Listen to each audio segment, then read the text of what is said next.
Good morning. I am excited to invite you and for you to participate and have a conversation with us. Today, the African Global Chamber of Commerce and the University of South Carolina Sunoco International Business Department invite you to participate in a roundtable discussion of the changing landscape of corruption and its impact on doing business in Africa.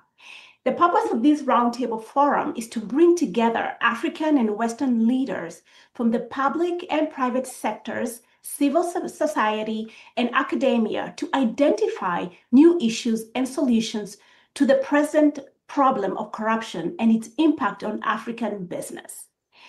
Effective anti-corruption efforts in the rapidly changing world required a shared understanding of the changing nature of the problem and an openness to the new solutions. I want to give you a few examples of what the dramatic shifts that are happening nationally and globally. For example, the ANC's loss of a 30-year parliamentary majority in South Africa, the widespread protests over new tax proposals in Kenya that spread to Uganda, Nigeria, and Ghana, increased global competition for African natural resources.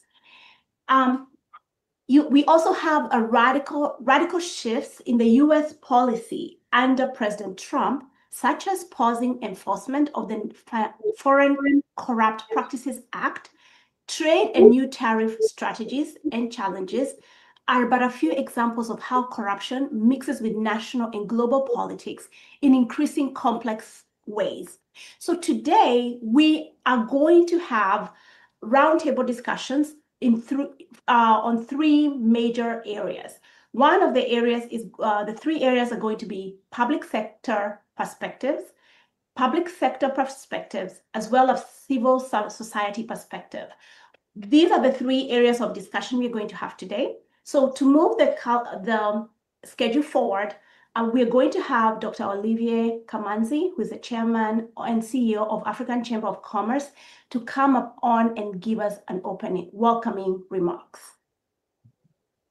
Thank you, our MC of this morning, Catherine Franklin, for these wonderful introductions and giving us the flow of the today. Good morning, good afternoon, everywhere you are. Those who are in the United States and Africa, welcome this morning. On behalf of the leadership of Africa Global Chamber of Commerce, allow me to thank our partner, the leadership of the University of South Carolina Sunoco International Business Department, with its president, Michael Miridis, Professor Chris Yankee, Associate Professor of International Business at the University of South Carolina's Dana Moore School of Business, and Dr. Patrick Nigula, Senior Lecturer at the same university.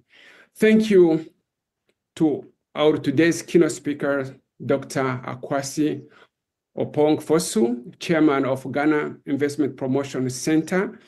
Our moderators, Catherine Franklin, and Patrick, of course, who will be, both of them will co-moderate this session of this morning. Our speakers, Ambassador Aminu Akadiri, the CEO of Federation of West African Chamber of Commerce and the Industry, Attorney Ms. Efe Okala, founder and the president of Impact Her, Mr. Frederick Oladeinde, president and the co-founder of the Foundation for Democracy in Africa and the founder of AGOA Civil Society Network, Dr. Marian Kamere, senior lecturer at the Nelson Mandela School of Public Governance in South Africa, Dr. Diana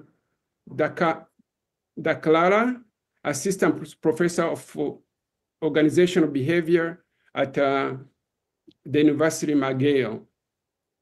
I'm grateful to everyone, each of you who are attending this morning. I hope you enjoy these discussions. Once again, this morning we'll be discussing about anti-corruption roundtable with the theme towards a new anti-corruption agenda, lessons from diverse stakeholders in Africa and the West. The whole world is confronted today with numerous challenges, wars, tragedies, inequalities, and injustice. In many cases, they are tied up to corruption.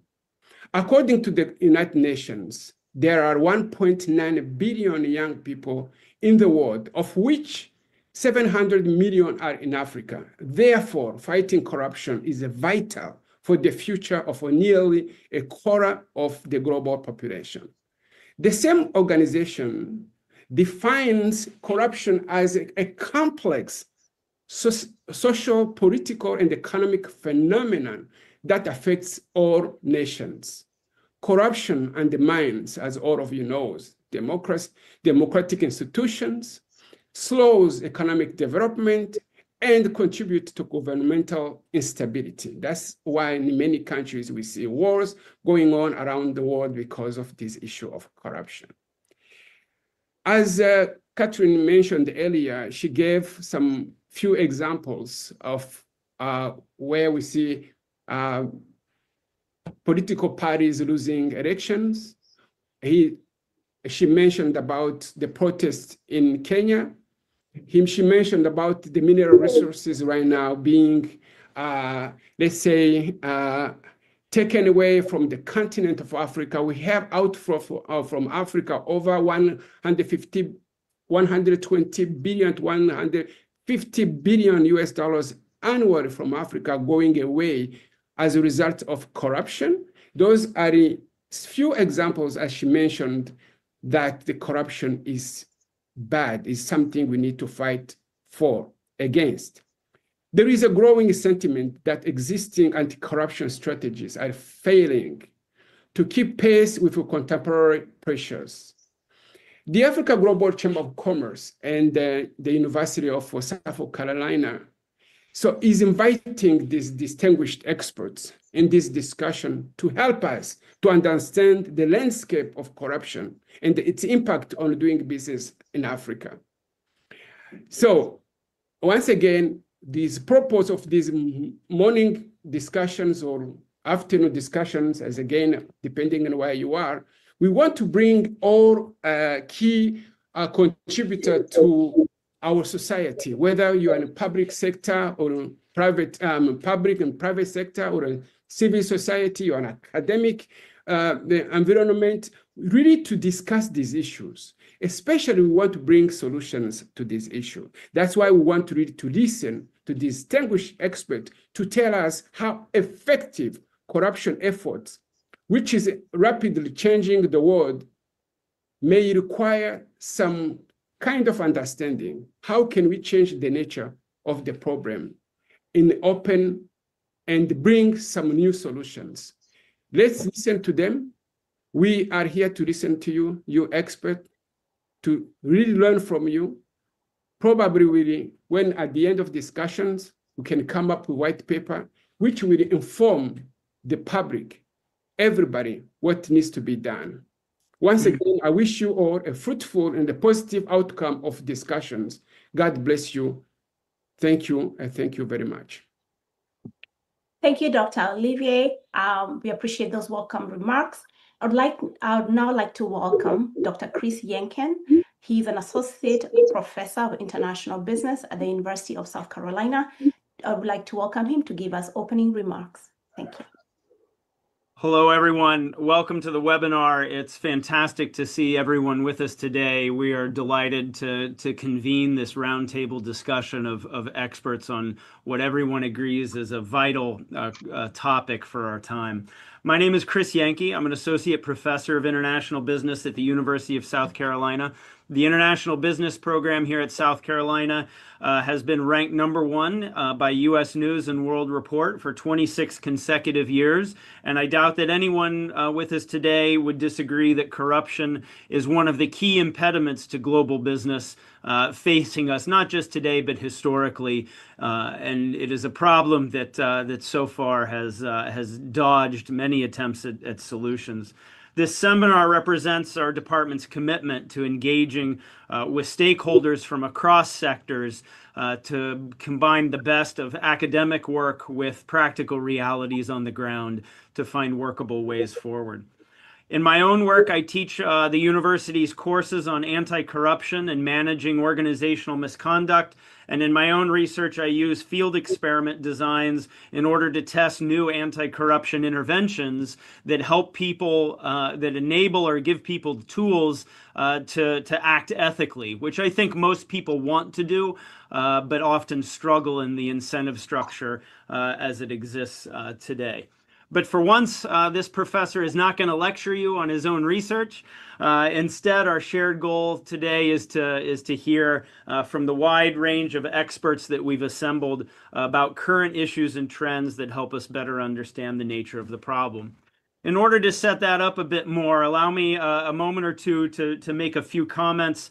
Catherine and Dr. Olivier have both mentioned recent shifts across Africa, and I won't dwell on this too long, but it's important to note a widespread bottom-up set of social movements that are deeply emblematic of the public's exhausted tolerance for corruption.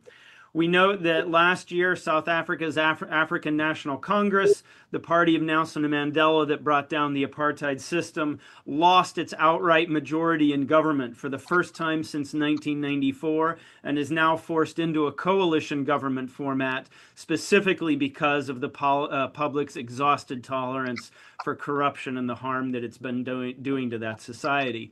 If we move north to East Africa, many of us are familiar with the widespread popular protests in Kenya.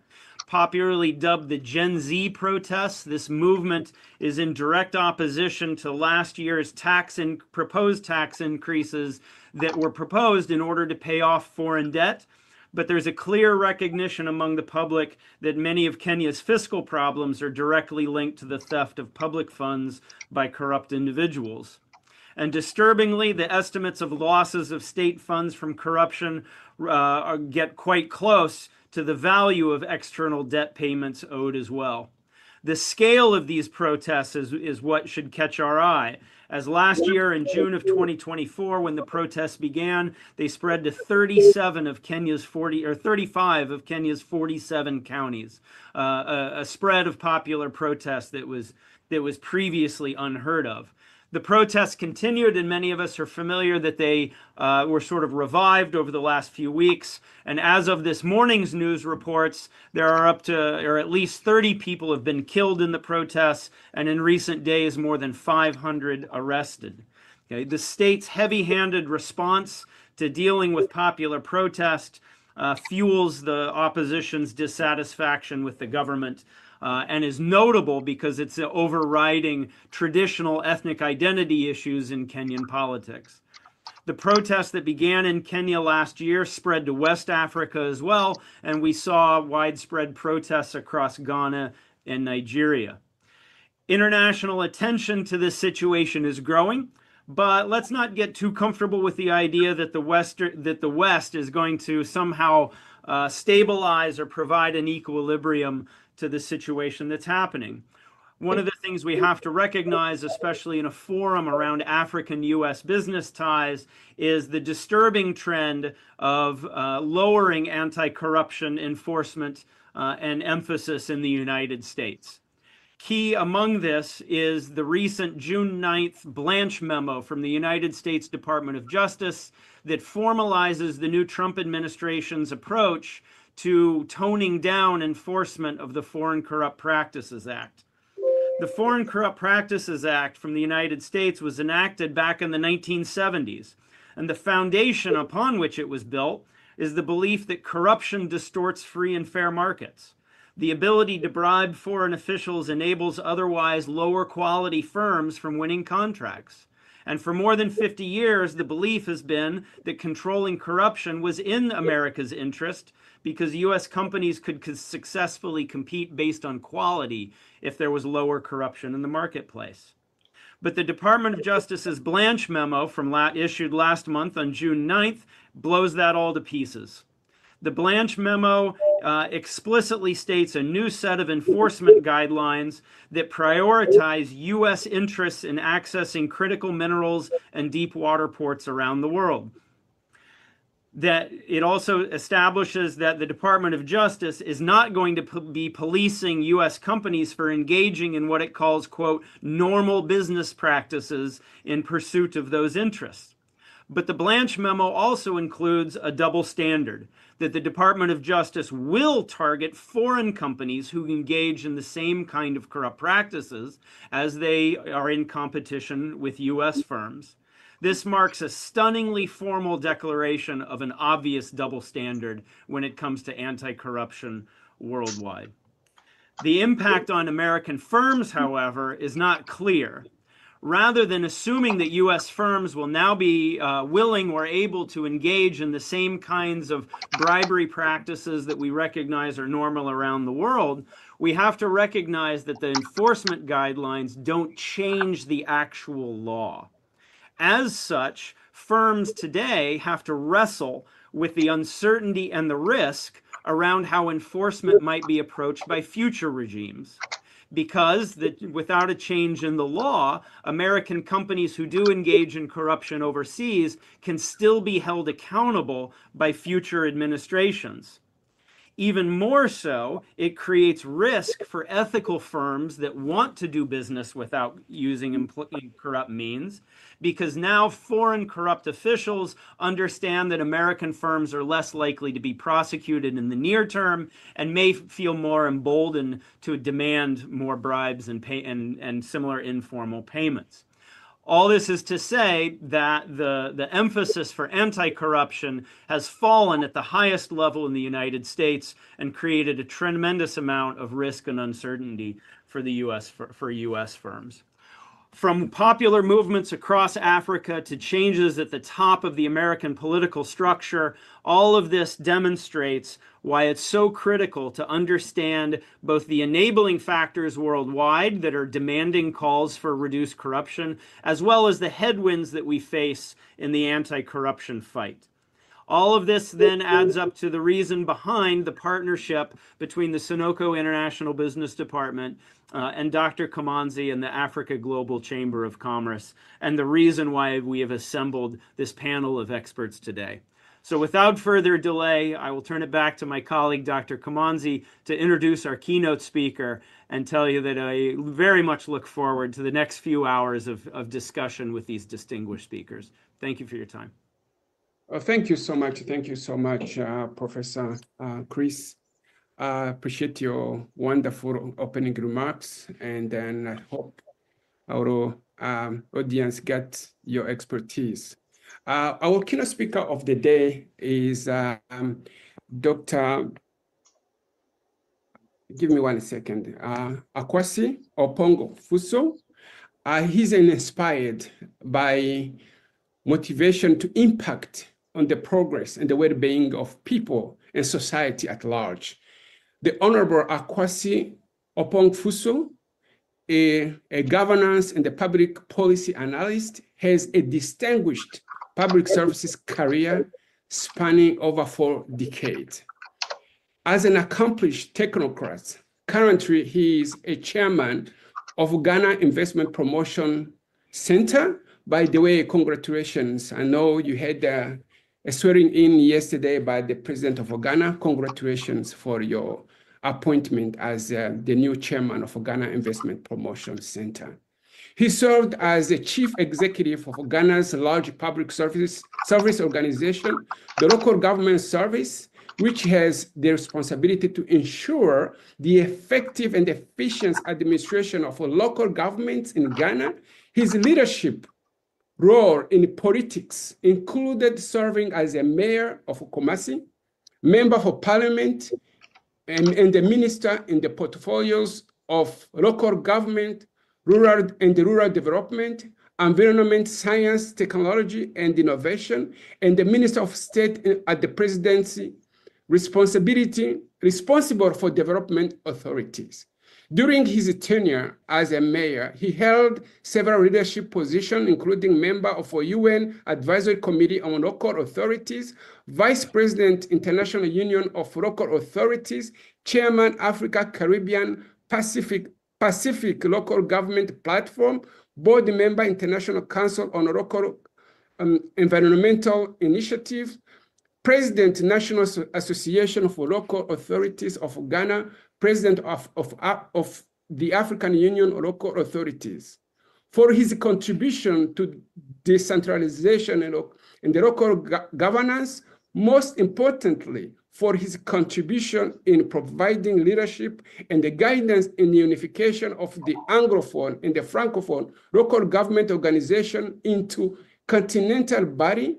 Honorable Opong Fusu was honored with an award with the United Cities and the local government.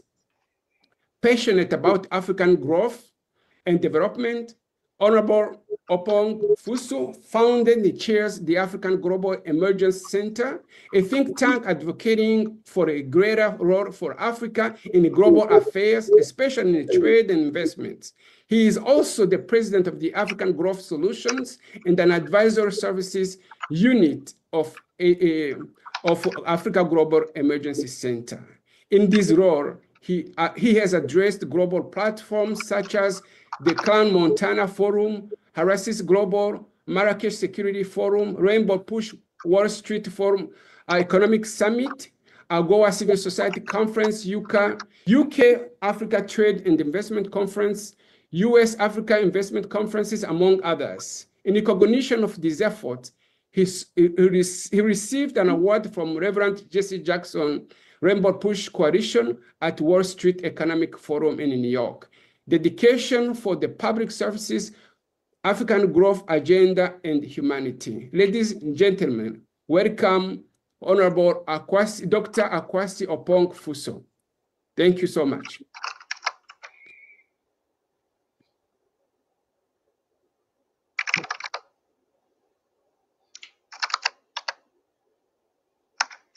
You're on the mute. Huh?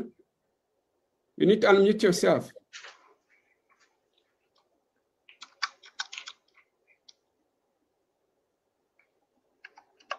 Can you unmute yourself? Okay, good. Now? Yes, we're good. Mm-hmm. Okay, good to go. Thank you very much for your kind words, my brother and friend, Dr. Kamanzi.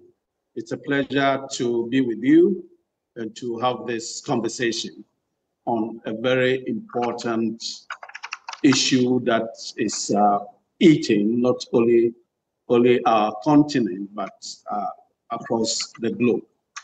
So distinguished participants, colleagues, and fellow advocates for integrity, good morning, good afternoon, good evening, wherever you are. It is a profound honor to deliver this keynote at such a critical juncture in our collective fight against corruption. Our theme, towards a new anti-corruption agenda, lessons from diverse stakeholders in Africa and the West, is both timely and relevant. Because we are gathered today not just to diagnose corruption, but to design a new, honest, and sustainable path forward. Corruption is not just a bureaucratic lapse. It is a direct attack on human dignity. It robs nations of opportunity, weakens institutions, and undermines public trust. Today, I want us to go through a journey across continents, across case studies, and across principles to understand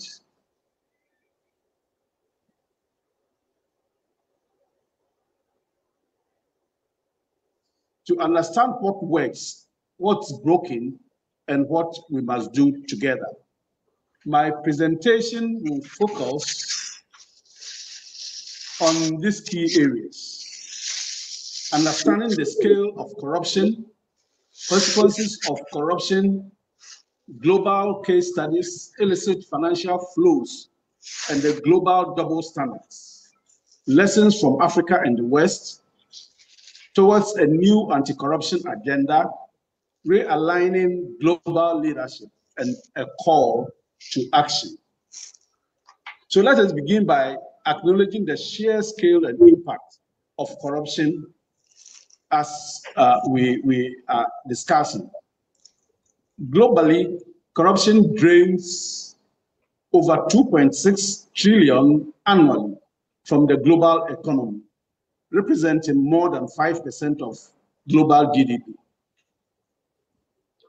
Over 1 trillion, out of this, over 1 trillion US dollars is lost in bribes every single year. And in developing countries, an estimated 1.26 trillion is lost annually, enough to lift 1.4 billion people out of poverty for at least 6 years. And in Africa, the loss is approximately 10 billion annually. Resources that could have built hospitals, funded schools, and created jobs. But these numbers are not just statistics. They are stolen medicines, they are unbuilt roads, they are dreams deferred or destroyed for millions of citizens. Now, what are the consequences of corruption? Corruption is corrosive. Its consequences reach deep into every fabric of society. It erodes trust in government and public service. It distorts markets, deters investment, and stunts economic growth.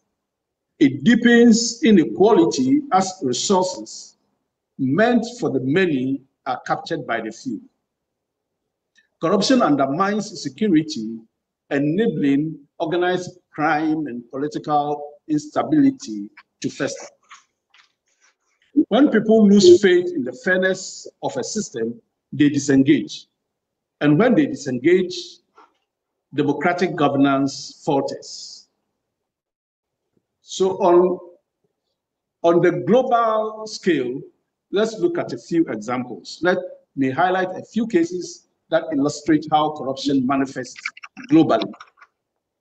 We do recall the case of one MDB, that's one Malaysia Development Berhad scandal that resulted in the loss of over 4 billion from a state investment fund, implicating international banks and political elites. We also recall the Panama and Pandora Papers, which expose how the global elite use offshore structures to hide wealth and avoid taxes. We've also not forgotten the case of companies like Oracle, ABB, France International, where were paid tens or hundreds of millions, which they were made in penalties for bribery in emerging markets. We recall the trial of former President Nicolas Sarkozy of France for allegedly receiving illicit campaign finance. And recently, the sentencing of a US Senator, Bob Menendez, to 11 years for corruption and bribery. I cannot go on and on without bringing the conversation to my own house, that is my country, Ghana, where it is reported by the Dean of the Faculty of Accounting and Finance at the University of Professional Studies that Ghana loses approximately 9 billion USD annually to corruption, tax evasion, smuggling, and systemic inefficiencies. This amount is equivalent to 6 times the annual cost of the free senior high school program and nearly 5 times the National Health Insurance Scheme's budget allocation. All these cases that I've mentioned, from the global to my own home, show that corruption is not a uniquely African problem. It is global, embedded in both public and private actors. The examples cited across continents are not just isolated incidents. They are symptoms of systemic failures. Until we build institutions that demand and enforce accountability, these patterns will persist. Now, the other issue I would like to talk about is illicit financial flows and the global double standard that this represents. And here we must address an uncomfortable but essential truth. Illicit financial flows are bleeding Africa dry. According to conservative estimates, Africa loses between 50 to 60 billion USD annually through illicit financial flows. These are funds siphoned off through tax evasion, trade misinvoicing, and illegal transfers. Funds that find safe haven in Western banks, in real estate markets, and shell companies. And now, the irony is that the West, despite all its sophisticated financial systems, laws, and surveillance tools, has not demonstrated the political will to stop this. While African leaders are rightfully held to account, those who receive and protect illicit wealth often go untouched. This double standard must end. Accountability must be mutual, justice must be borderless. So what are the lessons from Africa and the West? From Africa, we have weak institutions which make anti-corruption efforts toothless. Civic movements and investigative journalism are crucial, and we need to strengthen these movements. Public naming without prosecution encourages impunity. Oftentimes, when such issues come into the public domain, they are discussed and then left without the enforcement of prosecution and conviction. From the West, we know that laws like the Foreign Corrupt Practices Act and the UK Bribery and Act show that enforcement works. Where corporations can be held accountable and should be regularly. Open data and transparency tools like budget portals and procurement trackers empower citizens. Still, the West must stop being a safe haven for looted wealth because they have the capacity to stop that. So we can now talk about a new corruption agenda. It is time for a new agenda, one that is systemic, shared, and sustained. So what is the way forward? We have to reinforce institutional autonomy. Our anti-corruption agencies must be independent and well-resourced. They should not depend on political goodwill of the very elites that are deeply involved in corrupt practices. We have to promote ethical leadership, where assets declarations must be enforced, lifestyle audits must be normalized, and political office should not be a path to personal wealth. Now, with the advent of technology, we need to institute e-procurement, blockchain for land registries, and AI-driven audits. We have to reduce discretion and increase transparency. At the global level, Africa and the West must work together to trace and return stolen funds. Western enablers, banks, lawyers, consultants must be sanctioned too. The next is to empower citizens and the media. In this direction, we have to protect whistleblowers, support investigative journalism and not intimidate them, educate the public on their rights and tools for holding power accountable. Now, we also have to realign global leadership. If we are serious about defeating corruption, we must also be serious about the quality of leadership. We must transition from transactional leaders to transformational leadership. We must move away from clientelist politics to citizen-centered governance. And the next chapter of governance in Africa and globally must be defined by ethics, not ego, by service, not self-interest, by values, not just electoral victory. And I would like to conclude with a call to action. Corruption is not destiny, it is a decision. Repeated, tolerated, and reinforced. But integrity is also a decision. Principled, courageous, and consistent. So let us choose to speak truth even when it is inconvenient, to hold ourselves and others accountable, and to build institutions that will outlast us. Let us not just discuss corruption, let us defeat it with policy, with leadership, and with collective resolve. Thank you very much for your attention.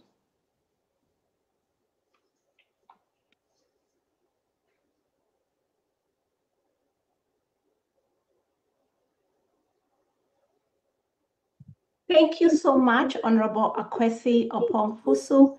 That was a remarkable keynote address.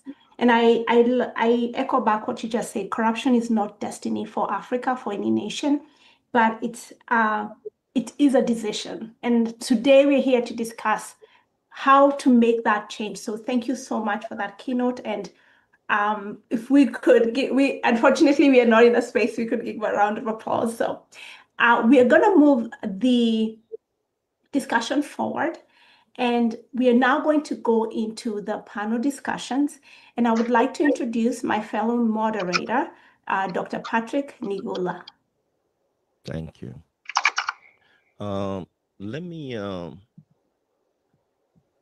first thank you, Catherine and Dr. Kamanzi and the keynote speaker for a great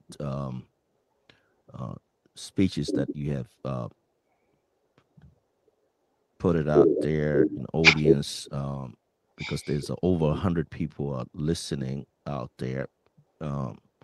But let me start these conversations now by asking you a couple of questions. This is with respect to what you have just alluded to us with respect to the anti-corruptions in terms of the designing and implementing policies, reforms, particularly in Ghana, because you have been a civil servant. And this is for Dr. Akwasi, I think, Opong Fosu. What are the policies that have been implemented in your country, in Ghana, or in region in Africa? And what are the factors contributed to their success? What is your response to that?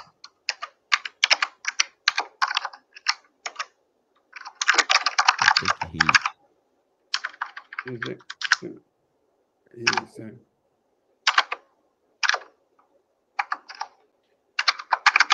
Catherine, can you, I think you're supposed to have the conversations with Dr. Akwasi Opong. Is that? Hello. Yes. Yeah.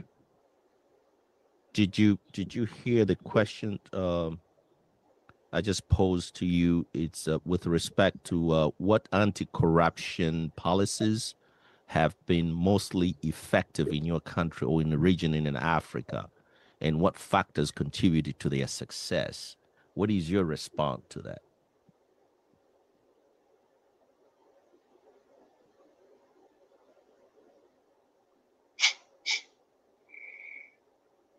I think we lost him.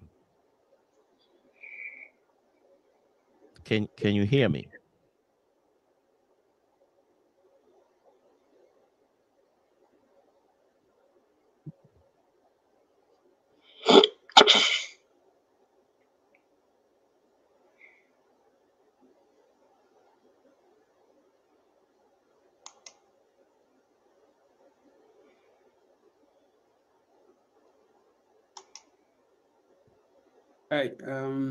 he's saying that he's having a problem with the sound.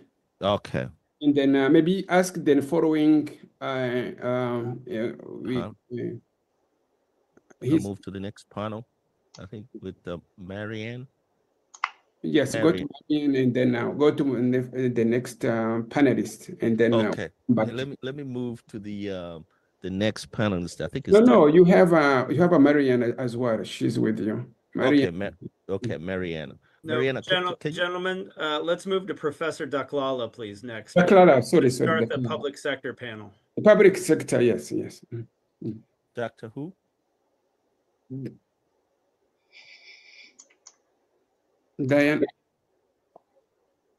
Diana? Chris, can you say that?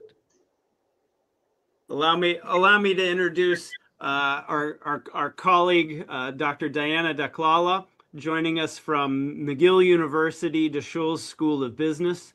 Okay. Dr. Daklala earned a PhD in sociology and organizational behavior from Stanford University, and her work on anti-corruption stems from multiple projects, not the least of which was an extremely ambitious field experiment situated in Moroccan public hospitals, trying to identify exactly some of the triggers that would reduce incidences of bribery in the provision of public health and maternity wards in Morocco.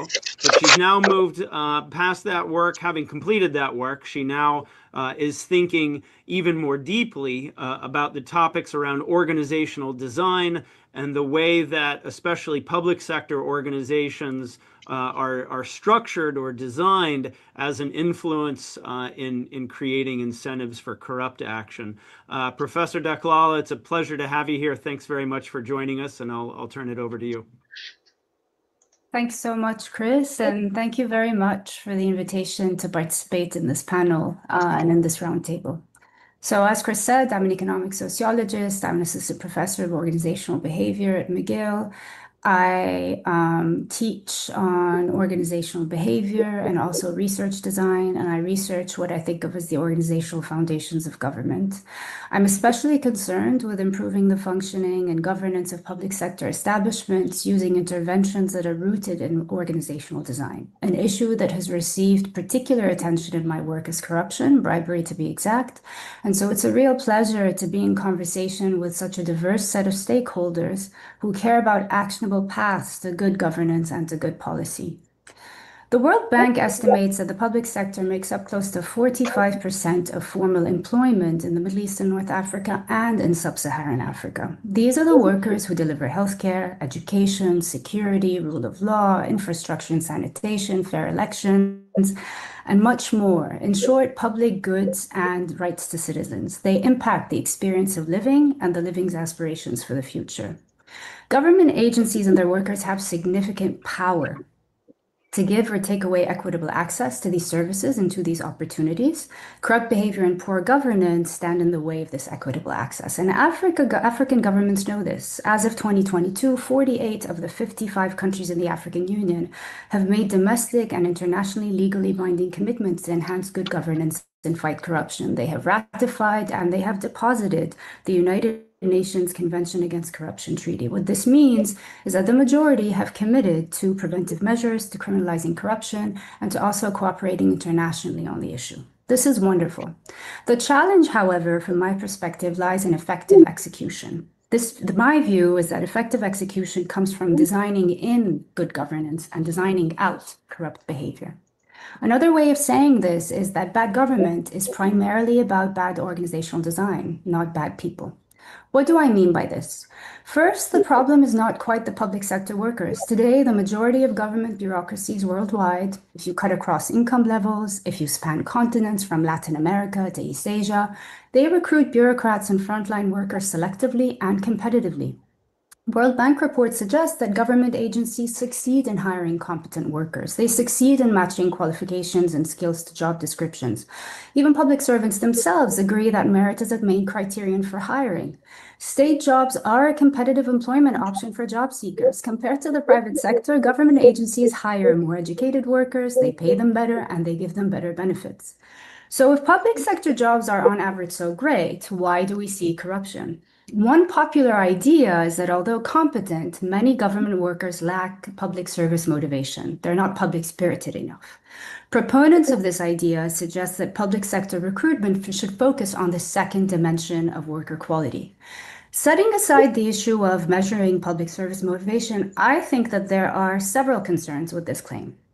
First, what motivates people changes over the life course. Second, this perspective risks letting managers and management off the hook, making them less accountable to workers, assuming that workers can't learn. They'll spend little time developing and training them. They will lock them into roles, into jobs, into restricted mandates. They will stifle their growth. And even if we suppose that government agencies can in some way grow the percentage of public-spirited workers, this might boost the work of government in the short term, but over the long run, the unaccountable kind of management, or quote unquote, the lazy kind of management, is going to counteract and crowd out the effort and the civic mindedness premium that you would get out of hiring public-spirited workers. Workers are going to fatigue from being underinvested in. On a more practical level, the sheer size of the public sector, remember 45% of paid employment, cast doubt on the effectiveness of relying so heavily on this kind of selection for the, in terms of quality. But what if selecting on public service motivation is not that feasible? Take the example of the military. The military is not too choosy about who it hires. It manages to socialize young men and women into service before self, into soldiers who are willing to stake their lives for unit and country. The military invests in organizational practices that align the soldier with its goals. It builds a culture, a structure, processes, what we think of as elements of design that reinforce its ideals and its mission. And so the point I want to make here with this analogy is that the issue is not about whether a state teacher, a health worker, or a police officer is born a civil servant at heart. It's about enabling their work of serving, a matter of organizational design. Government organizations should motivate desirable behavior through design, not just selection. This means that to explain and solve the problem of corruption, we need to look at what happens on the job. How might we do that, you ask? Let's work through an example of bribery in healthcare in public health establishments. That's classified, bribery in healthcare is classified as a public health issue by the WHO. Several years ago, I designed and implemented an information-based intervention to cut down on bribery in Moroccan public hospitals, as Chris mentioned. And to design a context-relevant intervention, I first needed to understand what bribery looked like, how it was distributed inside and across hospitals, how it happened. So I mapped its incidence. I mapped its incidence along the quality of care, along with the ways the care is delivered, along with the way the work is divided between health workers, and so on. I looked inside organizations, that's rare. I drilled down to the level of work, the workers or work units inside organizations. This approach is generally the approach I take in my work. And what did I learn? I learned a lot of things. I'll focus on what is relevant for today. First, hospitals vary in the incidence of bribery. Second, bribery is patchy inside hospitals. It happens in some units, not in others. Bribe rates can be as low as 0%. They can be as high as 50%. Third, the primary beneficiaries were paramedical staff, nurses, but this is not because they are intrinsically more corrupt or less professionalized into the ethics of the medical profession, or because they feel more underpaid, or because they are more overworked. None of these would explain why nurses in pediatrics don't take bribes, but do so in maternity. After all, the same salaries, similar experience of resource constraints. None of these reasons would explain why patients suffered through a 6% versus 25% versus 50% chance of paying a bribe in the maternity ward of Hospital A versus Hospital B versus Hospital C. These nurses and nurse midwives are trained in the same establishments and drawn from the same pool of health worker hires.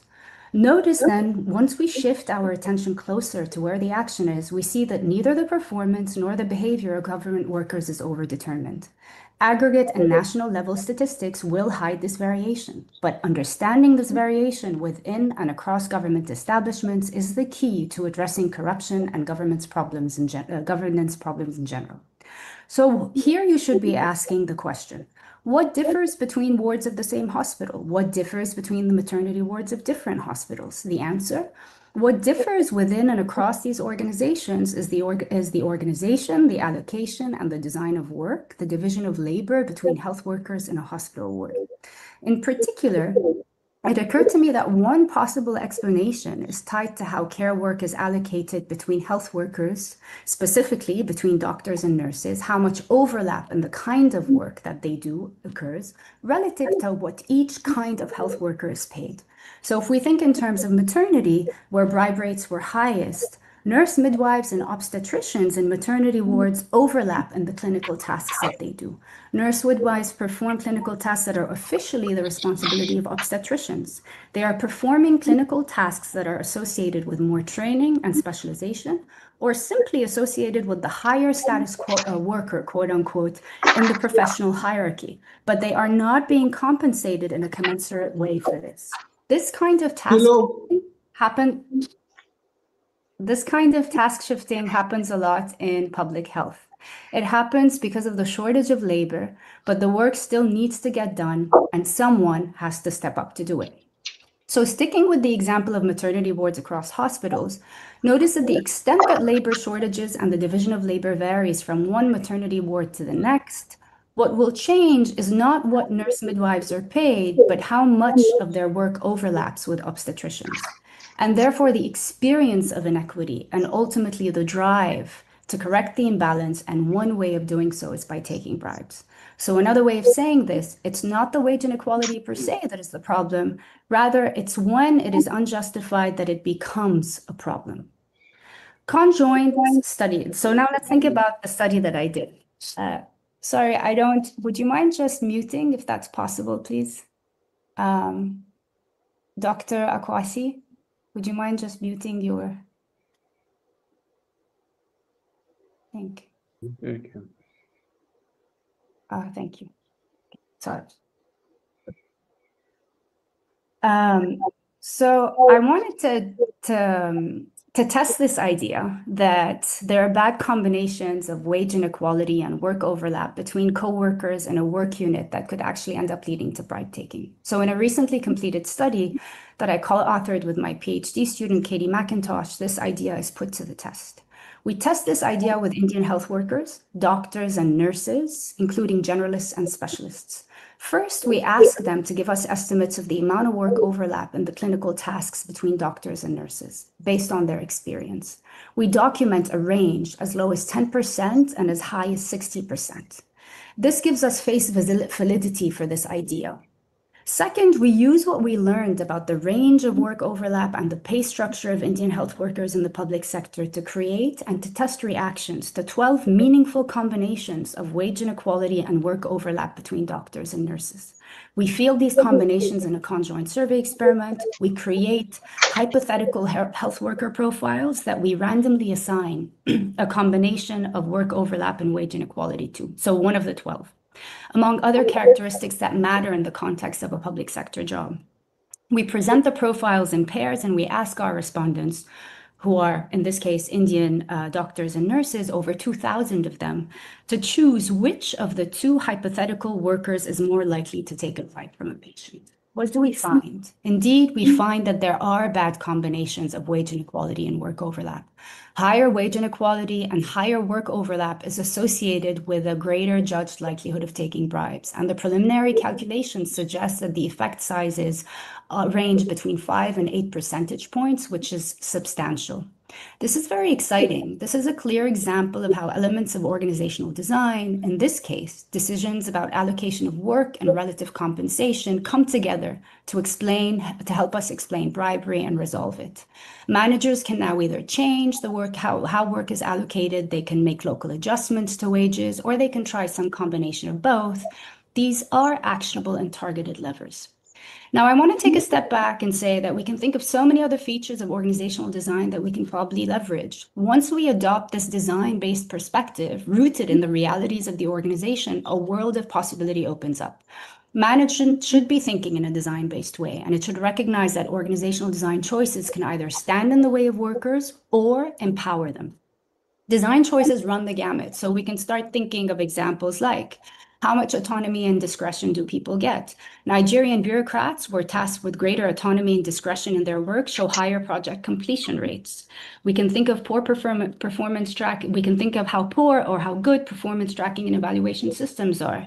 When the Sierra Leonean Ministry of Health and Sanitation adopted a transparent and meritocratic promotion system, health workers attended to significantly more patients without compromising quality of care. We can think about how we allocate decision rights. Pakistani procurement officers, once empowered with greater decision-making authority, ended up reducing the public procurement purchase prices. We can think about decisions that we make about what we choose to outsource versus what we decide to keep in-house in terms of doing in the organization. The way we structure risks and rewards and private-public partnerships. These are all examples of organizational design decisions. And so capable government organizations leverage workers' competencies and motivation through design. But to motivate through design, you need to look locally for good and context-relevant design choices. You need to attend to the significant variation in governance outcomes you care about, whether it's corruption or something else, and to the management practices that are associated, that are in that context across and within these establishments. To repeat, this variation means that neither the performance nor the behavior of government workers is undermined. Under the same set of constraints, a realm of design possibilities reveals itself. Smart government invests in learning from why some work units and organizations manage past the constraints, why others remain hemmed in by them, and why others still remain fenced in despite propitious conditions for takeoff. Good organizational design is about piecing together the work, the people who do the work, the structures and the processes that fashion, that allocate, that streamline the work, and that reward effort and output, and the workplace culture in a fit-for-purpose way. And so instead of assuming that government workers fail to deliver public value because they're incompetent, self-serving, or some combination of that, let us begin by assuming that bureaucrats and frontline workers pine for work environments designed to allow them to realize their added value. I know you have just unpacking a lot of information related to the organizational designing and behavior within the military institutions, the healthcare workers. Let me take you back in the beginning of these conversations. Now, let me pose a quick questions in terms of the strategies. Now, what is your response with respect to what strategies can be used now to insulate all what you have just alluded with respect to the anti-corruptions bodies from political interference, and then you can continue where you just stop. So my approach would be that we should focus on the kind of problem that you're trying to solve. So when we think about corruption more broadly, there are many different practices that fall under that.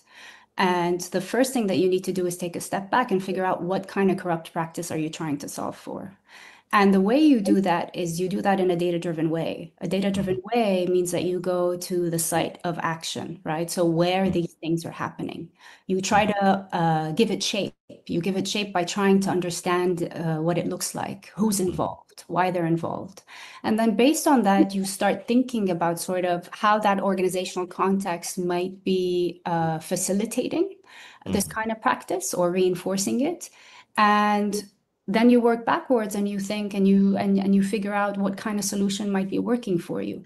I think the interesting approach, the reason that I think an organization-focused approach is so important is because even if it is the case that you don't have strong, organized political will on a macro level, you can still do things. Managers and workers in organizations still have enough control over how they go about their work life inside organizations to be able to make these changes.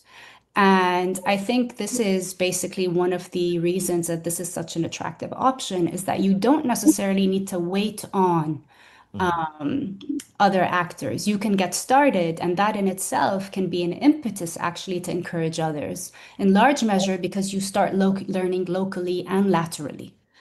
So that's what I would say. That would be my response. Okay, if you don't mind, let me ask another question. This is with respect, you've just alluded about the political will maybe I will just add this strengthening the institutions. Where is the coalition building now within some of these agencies that the creating policies and regulations they fit in? What is your response with respect to the implementations of some of these policies or building the coalitions within some of these agencies or healthcare delivery organizations? So I think building coalitions is important. I think adopting frameworks is important. I think it has strong signaling value. I think it demonstrates that there is a will in trying to move in a particular direction. It also helps actors find each other. But then, once actors find each other, once they agree potentially that this is something that they want to work on, the challenge really becomes a challenge of how you translate that into practice. And when we think about what government organizations are and public sector organizations are, they are the sites of where policy and policy intentions are translated into concrete actions. And that's, in effect, how I would think about this issue. Thank you very much for a great response with respect to all the questions that have you asked. You can continue with where you stop, if you don't mind. Actually, that was the end of what I had to say. When you Okay. jumped in was basically the last thing I had to say was when you jumped in. Thank you. Okay, thank you very much for taking your time and addressing this area of anti-corruptions with respect to the healthcare organizations, military as such. Thank you again, Dr.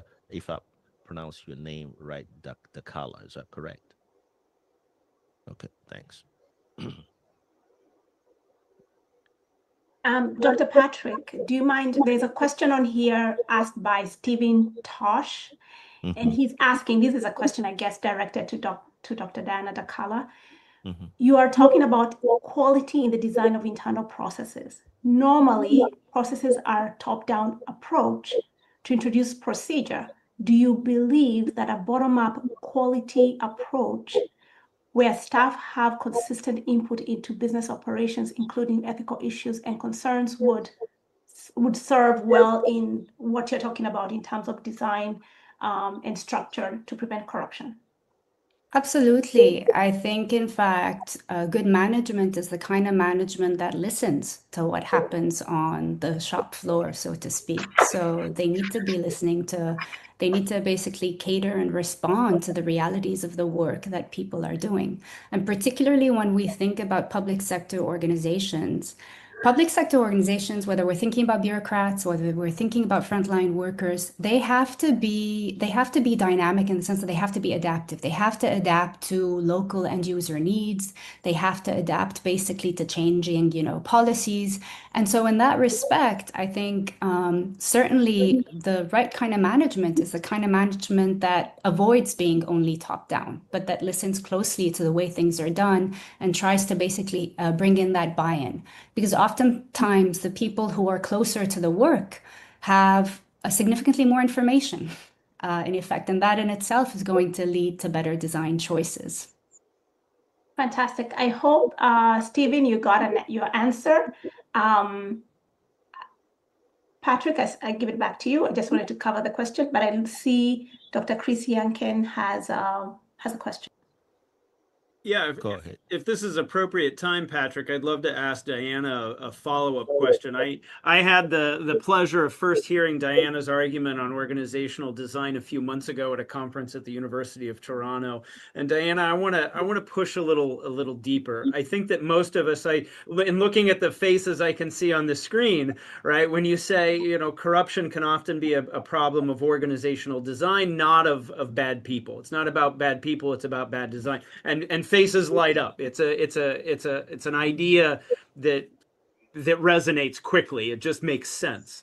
So let's take your example of, say, midwives, right, who are performing procedures that would normally be performed by a physician who is much higher status and much better compensated. And so let me ask you, and it's probably not in your data, but if you have a sense, right, of what the underlying reason is for when a midwife would feel more empowered or entitled to a bribe? I could imagine two commonsensical reasons. One is that the midwife, now through repeated experience of performing procedures, starts to see themselves like a physician. They have that skill set, and they feel like it's right and proper to be paid, which makes the bribe actually ethical. It makes their low payment an unethical manifestation that they want to overcome. Or I could also see the opposite, which is they see the doctor shirking their responsibility and dumping a complex procedure on them, which is an unethical act by the doctor, right? And therefore they feel like unethical acts are now licensed. Do you have a sense of which, or maybe it's both, depending, or? Yeah, so I think that's a great question. So actually, there is a suggestive answer to that. So first, I want to say that the work that we did with Indian health workers recently didn't focus on obstetricians and midwives. It actually focused on doctors and nurses in general, with doctors and nurses that come from a variety of specialties. So I think that's important. So I started off with the example of maternity care to give you like a high degree of concreteness around these relationships. But once you step back and you test this in a broader context, you see that it actually does deliver.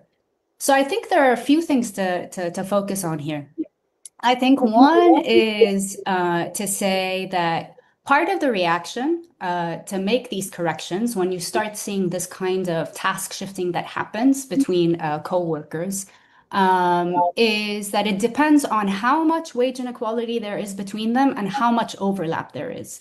So the reality is, some of the, we find that people, are okay with wage inequality that is justified, okay? And in this particular case, it might be really low levels of overlap in the kind of work that they do. And so that, in a sense, translates to, wage inequality that is fine. But we also find that there's a bit of a threshold effect whereby it appears that at some point you get to the point of such huge wage inequalities that across any kind of work overlap, that's a problem. And so there's this dynamic relationship that we're trying to map out, right? So this is a first sort of test in terms of trying to figure out what the space looks like when you start thinking about these combinations. Now, in terms of what actually happens, the idea here, the mechanism that we're proposing is largely that this is about a lack of fairness that people are perceiving. And so when we think in terms of, say, why the correction would end up being in terms of taking bribes, it's probably tied to the idea that when we think of skills development on the job more generally, it's not just about formal credentialing. It's actually how much work and time and experience you've built up, right, in terms of doing something. And if you get to the point where you're upskilled enough to actually take on that kind of work, then yes, presumably your work identity and in terms of sort of how you think about you should be rewarded is going to change in a dynamic way. As to whether, I think it's the other mechanism whereby it's unethical to be dumping. I think one of the starting premises here is to say that what we're seeing, we can start off with the premise actually that this is happening because of labor shortages. And so it's not necessarily that workers are being bad actors with each other. That said, it is the case, I think, that what can end up happening is, and this is something that I've seen suggestively in the data, is that when it is the case that you have, despite the fact that basically nurse midwives might end up, be leading on care for patients, if doctors remain involved in the care team in some form or another, you have significantly lower bribe rates in those wards. And so there is this idea that I think your question is another way of asking your question, or maybe like re-asking your question, is to basically say, is it possible that the work relationships between co-workers can in themselves, moderate or try to mitigate or make worse, in fact, some of these dynamics that we might see? And I think the answer is yes, they can, but we would want to do even more testing around that as well. Thank you. Let me shift these conversations now to Honorable Akwasi Opon Fosu. If I pronounce your name right, you okay? You spent most of your career working in the public sector, in government, and recently you have been appointed to be the head of the I think Ghana Investment Center. So let me ask this question, if you don't mind. Uh, what anti-corruptions now policies have been most effective in your country, in Ghana, or region of Africa, let's say, for example? And can you mention what factors contributed to their success? Welcome, Honorable Akwasi. Yeah, thank you. Thank you, Patrick. Across Africa, as I have been following, there are quite a number of institutions set up to combat corruption. Apart from the independent bodies that we already have in place, the Auditor General's Department, Judicial Services, and anti-corruption organizations. In Ghana, we have organizations like the Commission on Human Rights and Administrative Justice that deals with public service corruption and misconduct. We have the Serious Fraud Office, which later on was transformed into the Economic and Organized Crime Organization. We have the Special Prosecutor's Office. Other bodies like the Ghana Integrity Initiative, these are not non-governmental organizations. They are all involved in combating corruption. But corruption still persists. That's the challenge here. And from what I see, it has to do with the mindset. It's a socio-cultural construct. When the society does not see corruption as something that affects them, it flourishes, because most of our citizens do not question where public servants get the extra funds from to do certain things, to live a certain lifestyle of extravagance. They know very well that their income levels at the workplace will not support the kind of lifestyle that they lead, but these people become their heroes. They embrace their activities. So the institutions are compromised by the normalization of wrongdoings. Institutions are compromised. Apart from the citizens who are embracing this unethical conducts, the political will to deal with the situation of corruption is also a challenge, because the institutions that are to fight corruption will be fighting the very political leadership that put them in those positions. So normally it is after a government is out of office where the new government is able to deal with the corruption that went on during that term. So as for the institutional setup, most of African countries have it. The institutions that are to fight corruption are all there. But the will to enforce and you've just touched here, strengthening the institutions. So what are the strategies now? You as a new chair of this Ghana Investment Center can be used to insulate the anti-corruption bodies from the political interference? Yeah, if appointees at all levels will not be compromised, that's a first step. Secondly, if citizens are able to draw the link between corruption and the lack of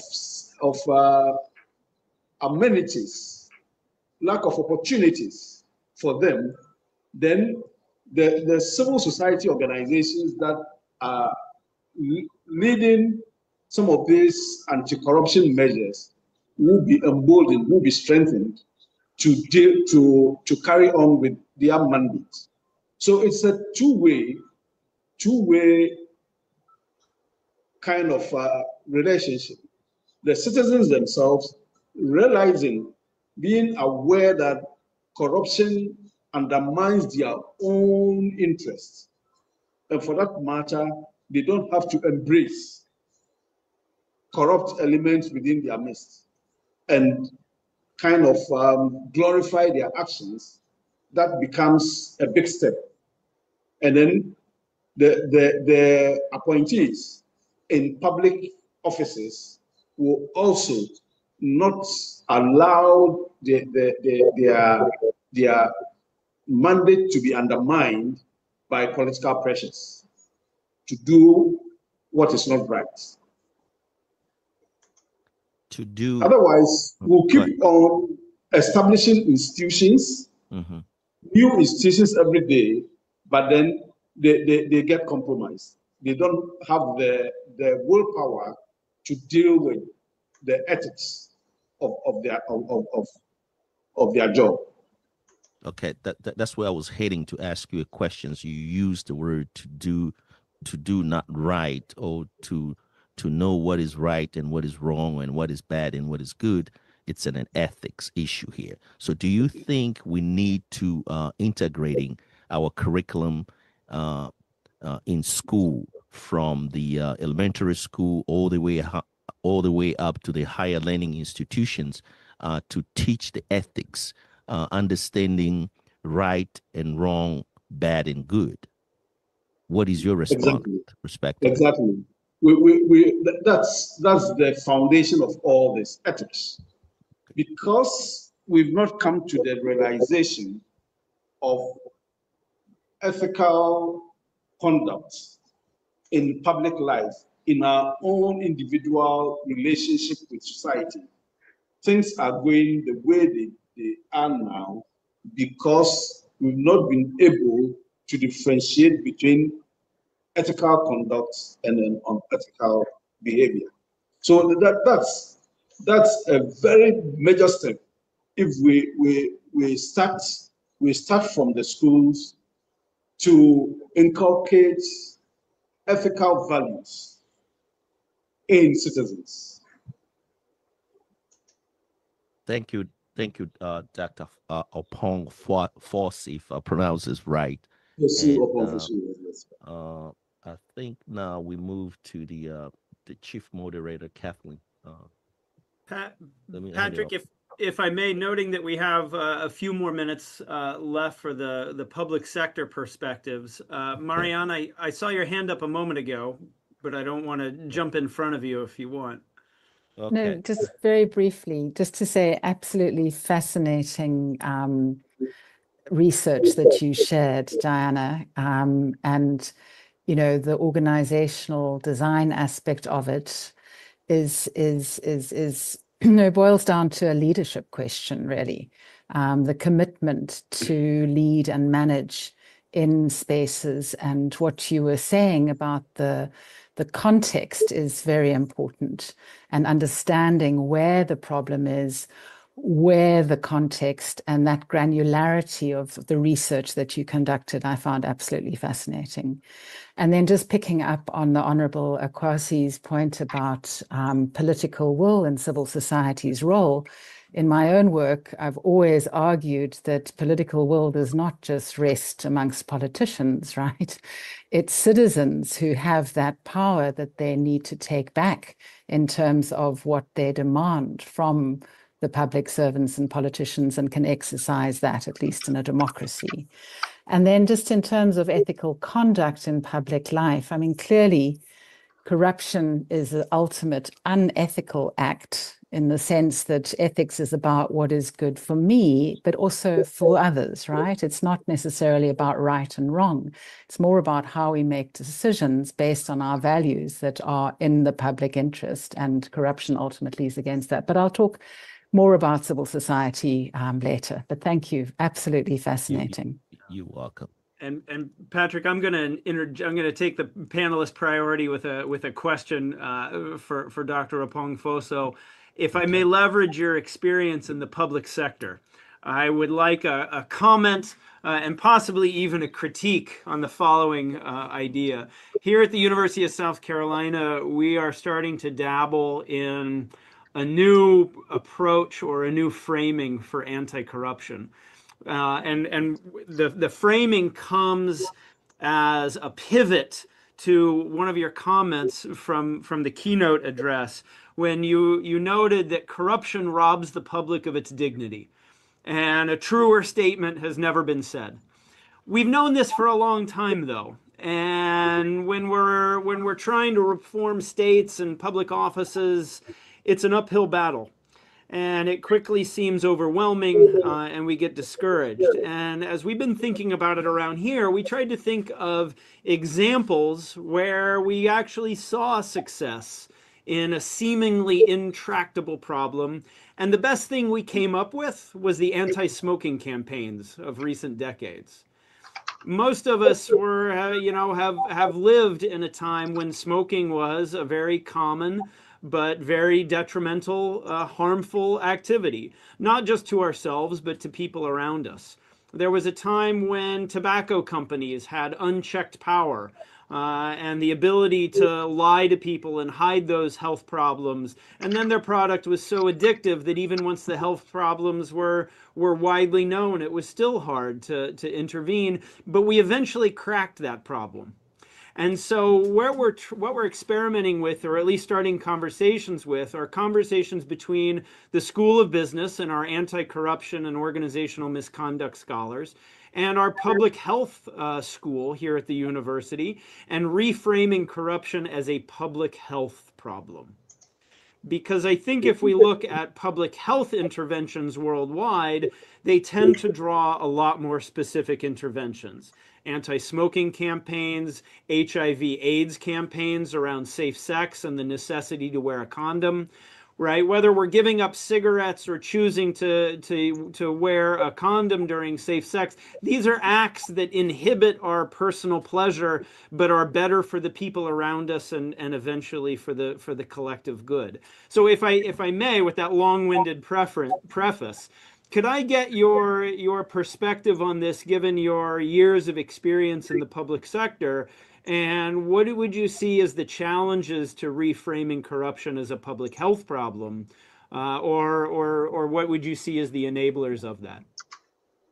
Yes, corruption affects every aspect of society in terms of society's well-being. In terms of public health, in terms of education, infrastructure, for water, for waste management, everything that has to do with society's well-being. For instance, I talked about the illicit financial flows, and the international financial institutions estimate that Africa loses between 250 to 60 billion annually through illicit financial flows. Now, it's also estimated that Africa needs around 90 to 100 billion annually to fix our infrastructural development gap. So if you look at what corruption does in terms of the loss of investment in infrastructure in Africa, then you realize that if we are able to confront this issue of corruption, this is just one aspect of the illicit financial flows. There are other aspects of corruption that affect Africa's resources.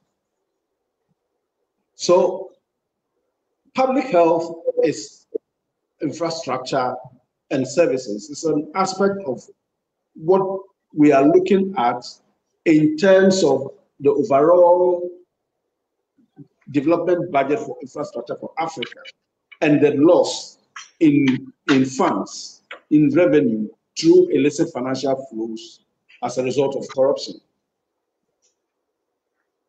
In my presentation on Ghana, I did mention that it is estimated from a research by a university professor that Ghana loses about 9 billion annually to corruption and corruption-related issues.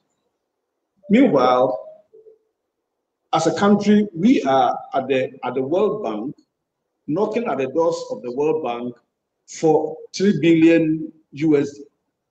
And it is even coming in tranches. I understand just last week, 350 million USD was released. So if we are able to address corruption and plug the loopholes that enables corruption to thrive, we should be able to raise the needed funds for the much needed services, including public health. Can I have a follow-up question to what Chris said, Professor Chris said?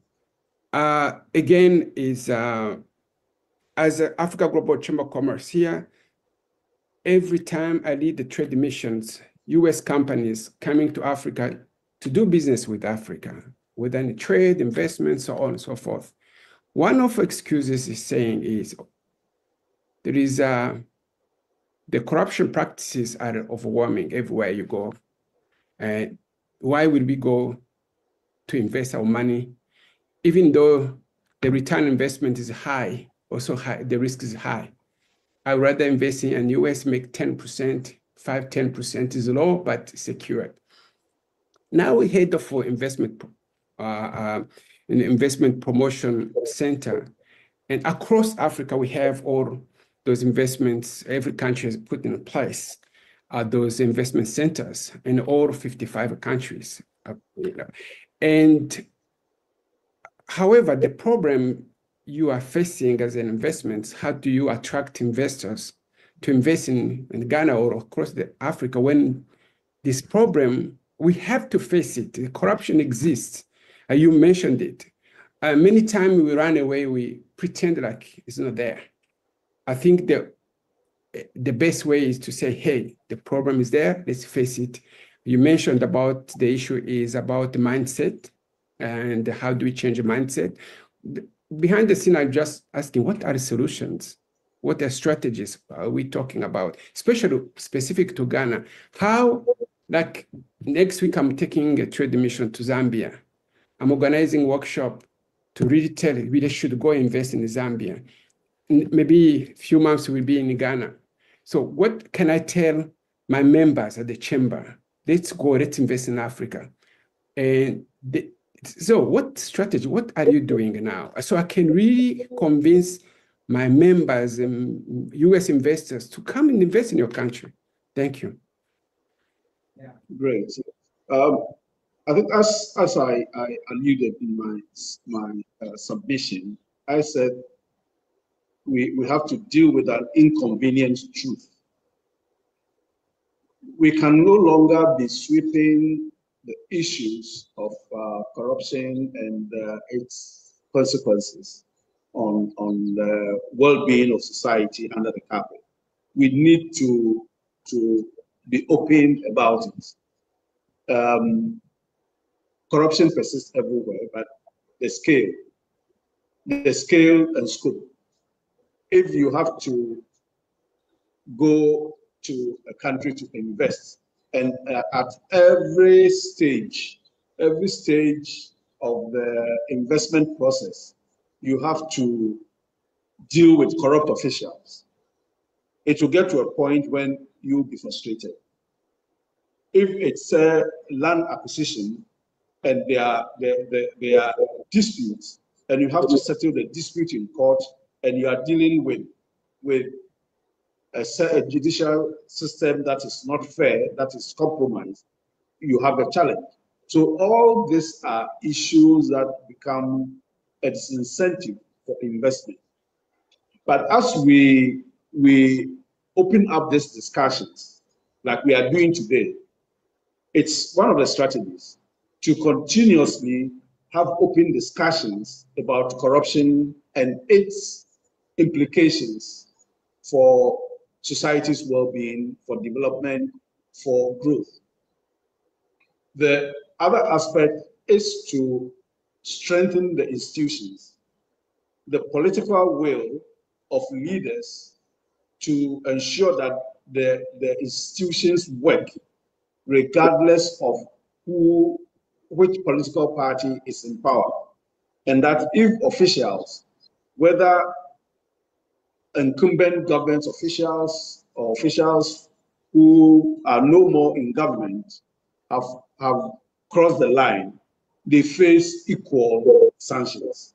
This will be a way to send the message out that we are not going to compromise or condone or embrace unethical conduct in public service. Okay. So Diana, maybe I want Dr. Diana, I want maybe connecting what my question to Dr. Akwasi. What academic institutions, how can we work with a private sector to really to address these issues? Somehow, someone who's posting in here and there, I was reading in the chat room, like lack of information. I think here, the academic institution can play a huge role on dissemination, maybe in research side, publications, stuff like that. So what are you doing on academic side on the issue? I know you mentioned about it, so I want just to connect with what he was saying. I'm not sure I understand the question. Could you? The question is, yeah, as a public figure, public sector, they're doing what they're doing. As I was reading in the chat room, someone is saying there's a lack of information. Many times the government sector do what they do. In your presentation, you said maybe lack for workforce, shrinking operations, downsizing the workforce. That could be a key ingredient to corruption. So that's when I read the lack of information, I hear the Honorable Akwasi talking about what they are doing. What else can we do on academic to really, let's say, to strengthen what the public is doing in the academic institution, to inform the public? Yeah, so that's a great question. So I think another way that I would, or the way I understand your question is, or the way I would answer it is, I would say actually one of the things that would be exciting as a possible path forward is having more partnerships actually between academics and public sector agencies. And as part of having that partnership whereby they try to problem solve together. So this is in a way thinking about problem-driven research. And trying to come up with solutions together, solutions that would be compatible basically with the realities that public sector organizations experience. The second part, and part of this would enhance quite a bit of the knowledge exchange, because knowledge exchange happens both ways.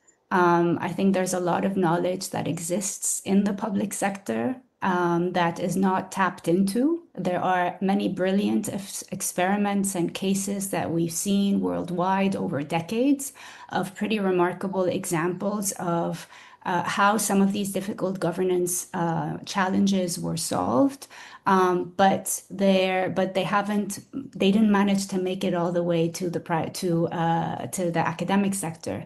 And similarly, a lot of things, academics do quite a bit of work that we don't see enough translation of. And so we need to enhance that kind of translation, and it's a two-way process. I don't think it's actually one side speaking at the other side. I think the other important feature, and this is something that I think is incredibly important. This is why I talked about this idea of being, more generally, if we take a step back, this notion of basically outsourcing the work to somebody else to think about basically how to solve the problem for you in the context of organizations. I actually think that we shouldn't be doing that. I think that to the extent that there is a decision to engage external parties, it needs to be a partnership, and there needs to be a commitment to capacity development. And that capacity development means allowing basically public sector workers themselves to be empowered to start thinking in a preventive, in a diagnostic way, in an analytical way about their problems. That is an important part of upskilling, actually, that we could see, or not even upskilling might be the term, but even expansion, actually, of skills and capacities. Because I think then they have greater power to be able to act in a way that is bespoke to their local conditions. That can also generate learning, not only within the context of one organization across work units, but also between organizations. And so suddenly, you don't really need to look very far to look at a good example of good governance. You can, in fact, look locally under similar constraints, and basically people and understand and see how people have managed to get past that. I hope that answers your question, but that would be my instinct around that. Absolutely. Thank you so much. Thank you. Fantastic. Thank you so much to the public sector panelists. There was one last question that came through, and I think let me just throw it in before we move into the private sector. This question was directed to Honorable Akwasi Opomfusu, and the question is about political campaign financing and how it impacts corruption. Considering that private individuals give money to political parties and expect a reward for the contributions once the person is elected or the party is elected. So what is your take on political campaign financing and in terms of curbing corruption? This question is directed to Honorable Opomfusu. That's a good one. Coincidentally, I did my PhD thesis on the monetization of politics and its impacts on democratic governance in Ghana. And I've experienced it, I've lived it, I know what it is, because I have also contested elections, and I have experience with it. It's at a very heart of what we are discussing now. The democratic governance journey has also brought in its wake an unexpected consequence of governance that is also undermining efforts for good governance. From afar, you might think that it is politicians who are buying citizens' votes, who are influencing voters with monetary inducements and other inducements to gain their votes. But it is a two-way. There are situations when voters delegates and everyone who has something to do with elections negotiate for a kind of monetary influences in elections.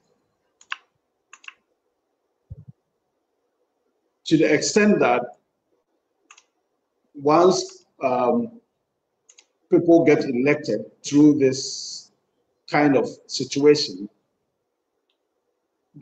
it compromises ethics in governance. So I will be looking at how do campaign funds, especially from the state, support candidates, and how do we tackle the issue of what has now become so normalized, so acceptable, that political leadership, political office is at the marketplace of negotiations for monetary gains to the highest bidder. So these are real issues that are at the heart of the discussions that we are having today. To be able to deal with this issue of campaign financing, political party financing, and how citizens, the electorate, will appreciate the fact that it shouldn't be the highest bidder who gets into elective position, and that's what the power that they sell now to candidates is what undermines their own access to services. But at the end of it all, there should be sanctions in terms of influencing voters with monetary inducement in our political party laws. That should be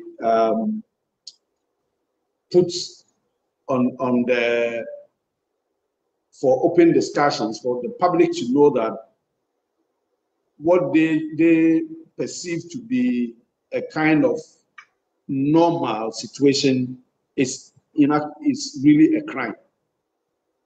Vote buying is a crime, but people have now come to normalize it, and we need to address that. We should also be looking at how government, the states, will provide funds for political parties within a certain coverage, not just any political party. Otherwise, because people might see that as an easy way to make money, we'll just form a political party, register, and make some demands on state resources to run their party. There should be a framework for state funds to support political parties on their organization and their campaigning. If that is done, then there will be a control or a reduction of individuals raising funds from people from dubious sources into governance. All right. Thank you so much for answering that question. I would like now for us to move into the private sector perspective session.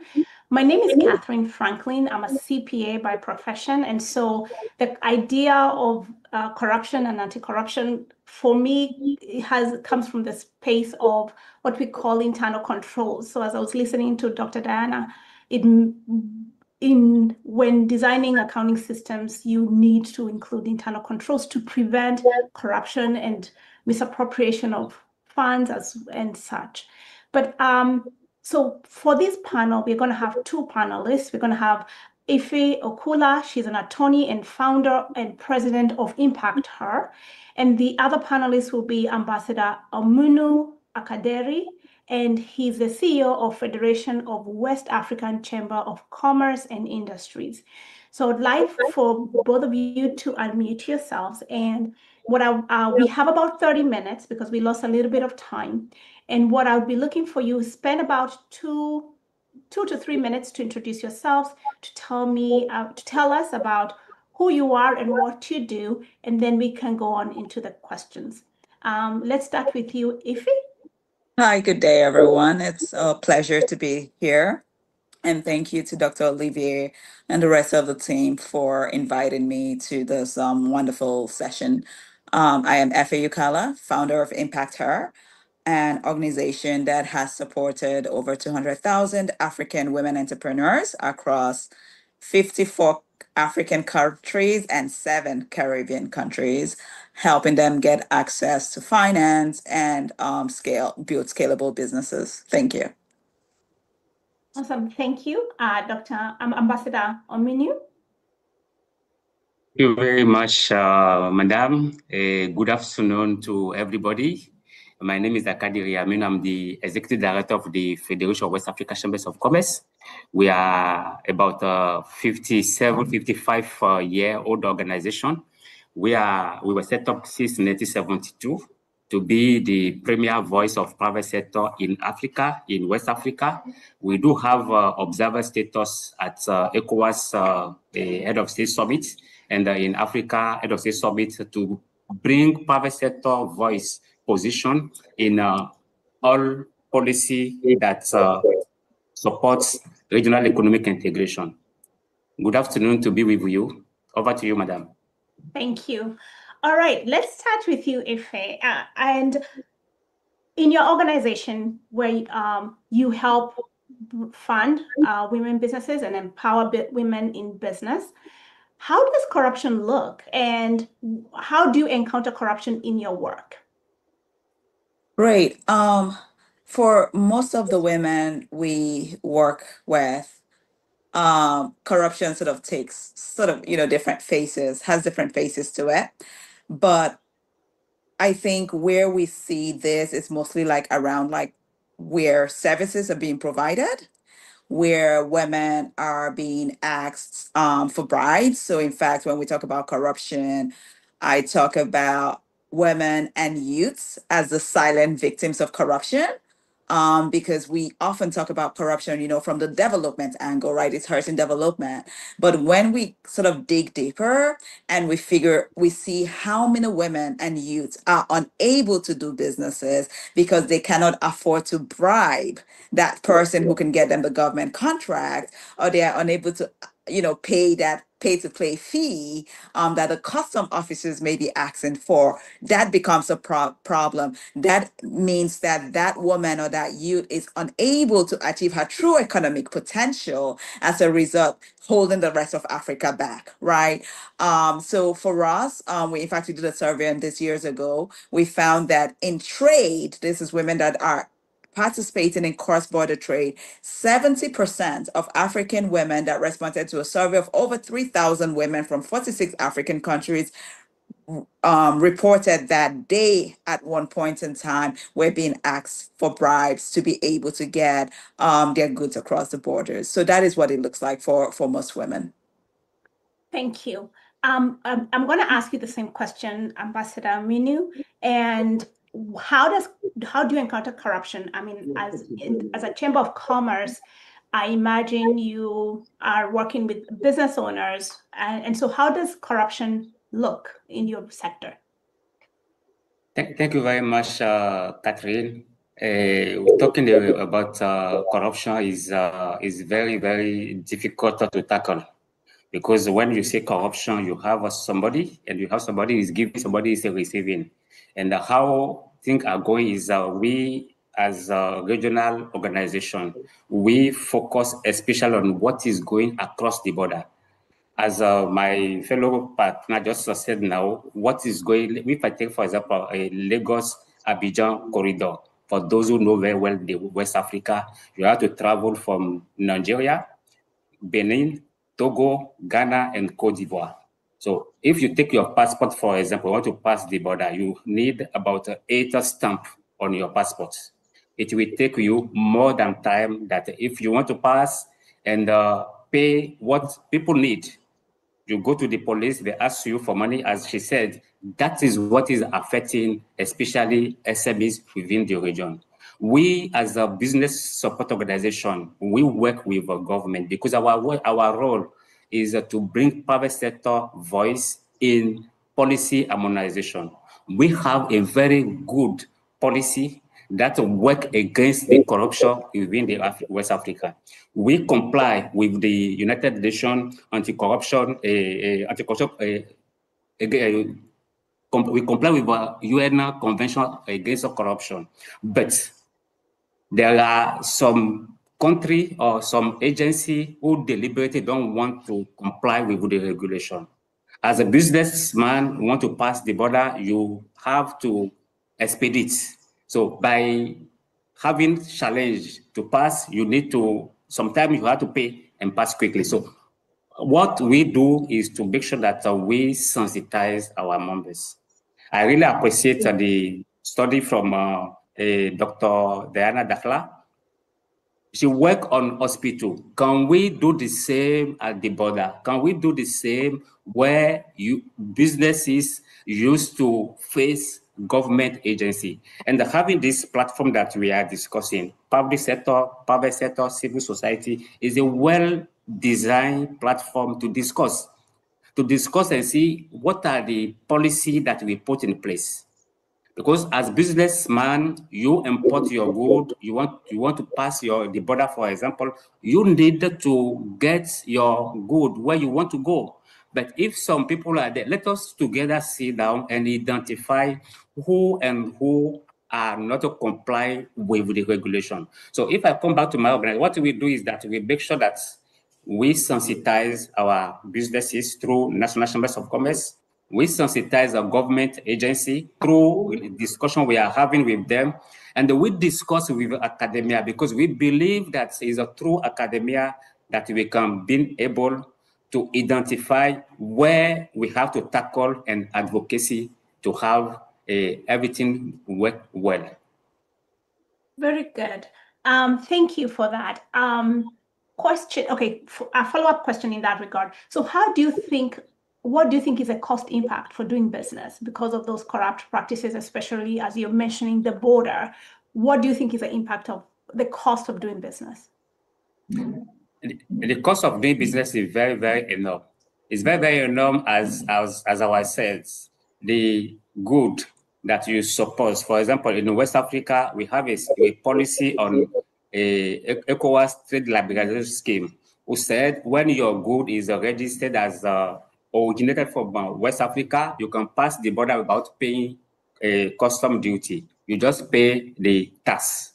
Mm-hmm. When you get to the border and you have to pay more than the tax that you have to pay, you see that it will affect your business. It will affect the final consumer. So by not comply with the regulation, when we have to pay at what is the need at the border is more in fact affecting businesses. So who ends up eating the cost, that increased cost? Is the final consumer.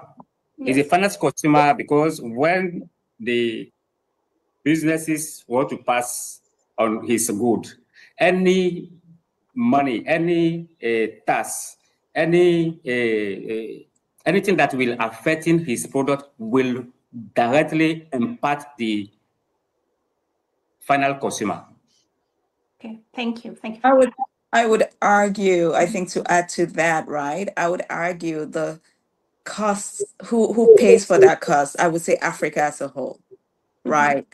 Because where, the woman is having to pay bribes, and in most cases they don't have the money, because even if we take a dial back on this, we already know that there's a disproportionate number of women having access to finance on the continent, right? It impacts their business negatively. So most women, what they have, they don't want to spend it on bribes. They don't want to spend it for pay to play, right? They don't want to spend it on that. So what happens is that some of them end up removing themselves from those situations. So rather than maybe producing in quantity that that would allow me to export to Ghana, I'll be like, why should I go through that to pay for that, right? So at the end of the day, what happens is that I'm producing below my real economic potential or failing to explore markets that could really help grow my business. And at the end of the day, if we put that in aggregate, right? So let's say 200,000 of us are sort of thinking that way and doing that. At the end of the day, who suffers is Africa's outputs, Africa's economic outputs. Oh, fantastic. Thank you for jumping in. I actually had a follow-up question. In what levels or in what ways does this corruption in fact impact women businesses? As in, is it in starting a business? Is it in production? Is it in the ability to hire labor? In what ways does corruption affect, and in what levels does corruption affect the women? I would say it's almost throughout the value chain, because again, depending on the institution. So even when you talk about, because I'm even thinking about women that try to register their businesses, right? In some countries, it takes a long time. And sometimes that officer will tell you, hey, this could take you a few weeks, but, if you give me, I don't know, 10x currency, right? I could expedite this for you, right? And then she sits and she thinks about it and say, okay, should I do this? Should I not do this?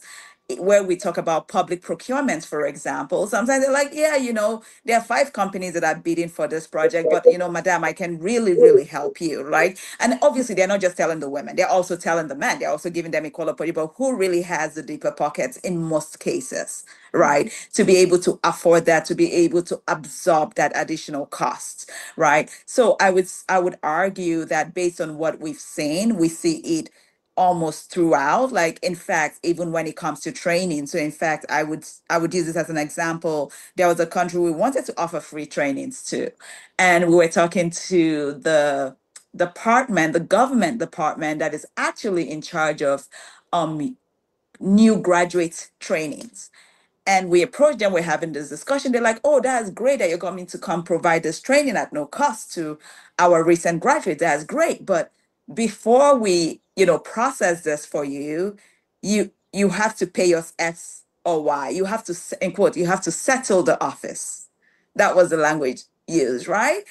And then you take a step back to say, hang on one second. I'm bringing a service to you. I'm not even charging you for it. And you want me to, in quote, settle everyone in the office before I can proceed, right? So that is the reality for most women and youth, and obviously men in the continent. But the reason why I take the gender approach is because of the fact that we know that a lot of times some of those women and youth are already marginalized and don't have equal access. Very good. Thank you. So let's move on to another conversation. We talked about public corruption in the public sector.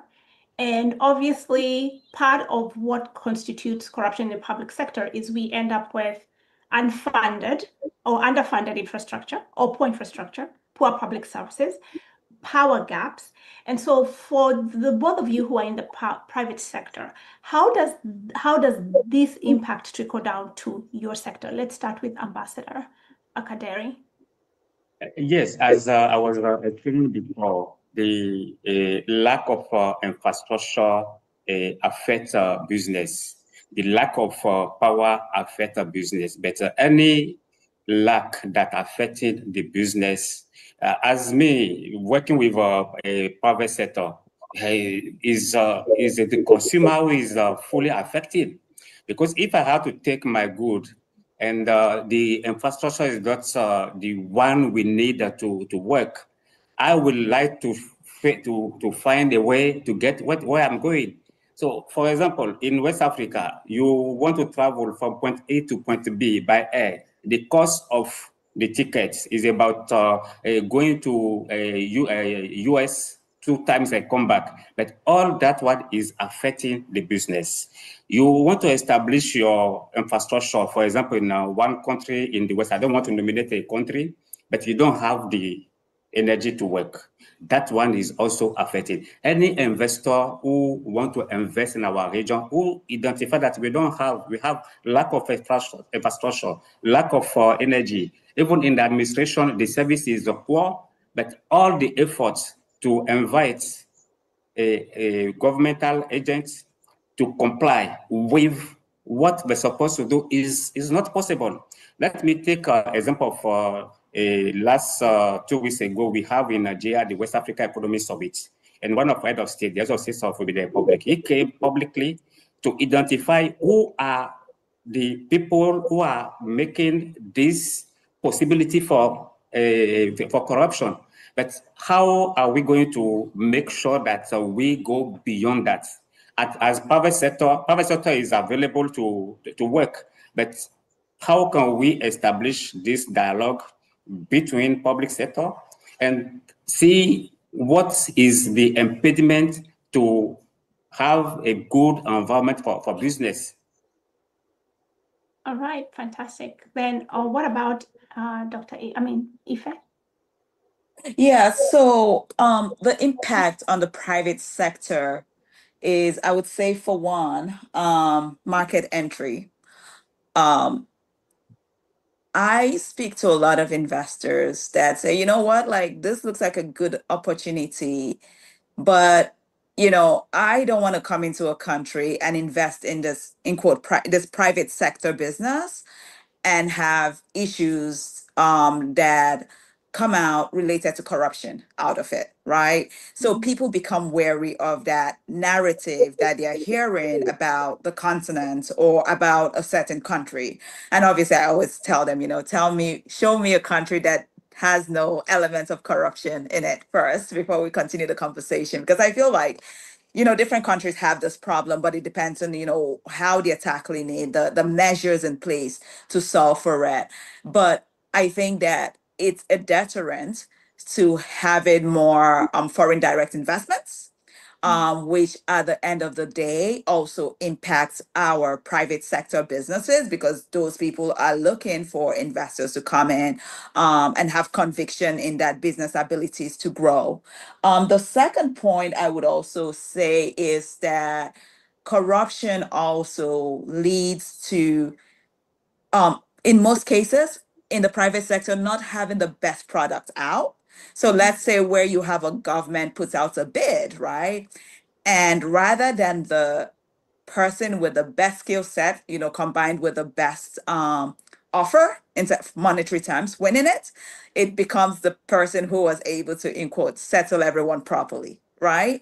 And that person who's doing the settling, that person who is able to afford the bribes and all of that and make everyone in the office happy, may not be the best executor of the product, right? Or of the project. And at the end of the day, we're faced with substandard stuff. I mean, I'm sure like in some countries you've driven on roads, I mean, using the roads example, right? Where you're like, oh my God, this road was just, constructed only 2 months ago, yet there are so many potholes already, right? So those are some of, those are in those are practical examples of where it impacts direct the private sector. Absolutely. To echo back what you just said, I was just in Kenya this summer. We took the kids for the summer break and driving to Masai Mara. We took a safari. Masai Mara is a major attraction in Kenya, and the road getting to Masai Mara, coming from the main highway, getting to Masai Mara, has potholes and apparently gets patched all the time because you don't get proper road construction being done. So you have all this patching that happens, but obviously gets eroded once the rains come through. And in my mind, I'm like, shouldn't this be like the best road? Because Masai Mara is a major income producer, Anyway, but yeah, so I just wanted to echo back on that. Let me, Dr. Dakala had a question, so I'll let you ask and then I'll continue. Thank you. Yes. So my question is actually for Madame Efe.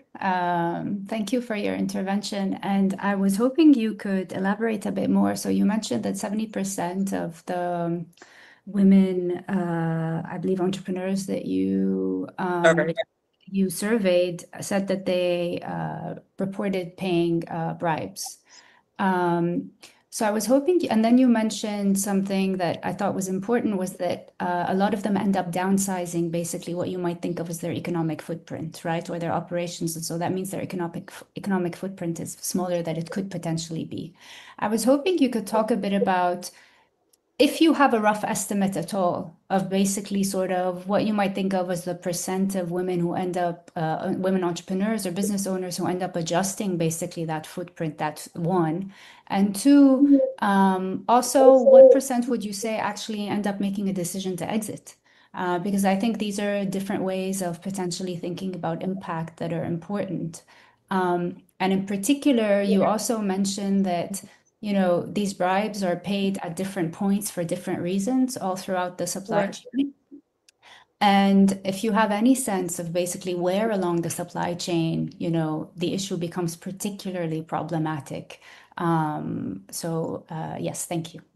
Thank you. I will start with your last question. In the supply chain, we found that it's mostly where the women are facing public officials.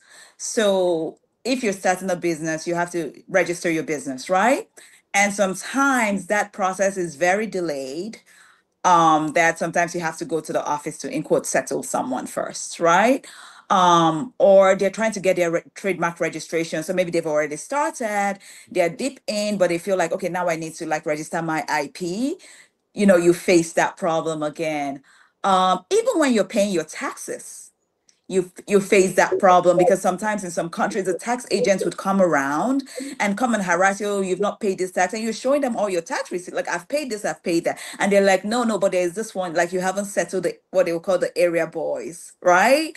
Like, even in taxation. So we found that with most of those women, they're really facing the issue of the bribes and stuff like that when they're interacting with the public. I think I rarely hear of private to private situations. Not that they don't exist, but those are not as pronounced as private to public.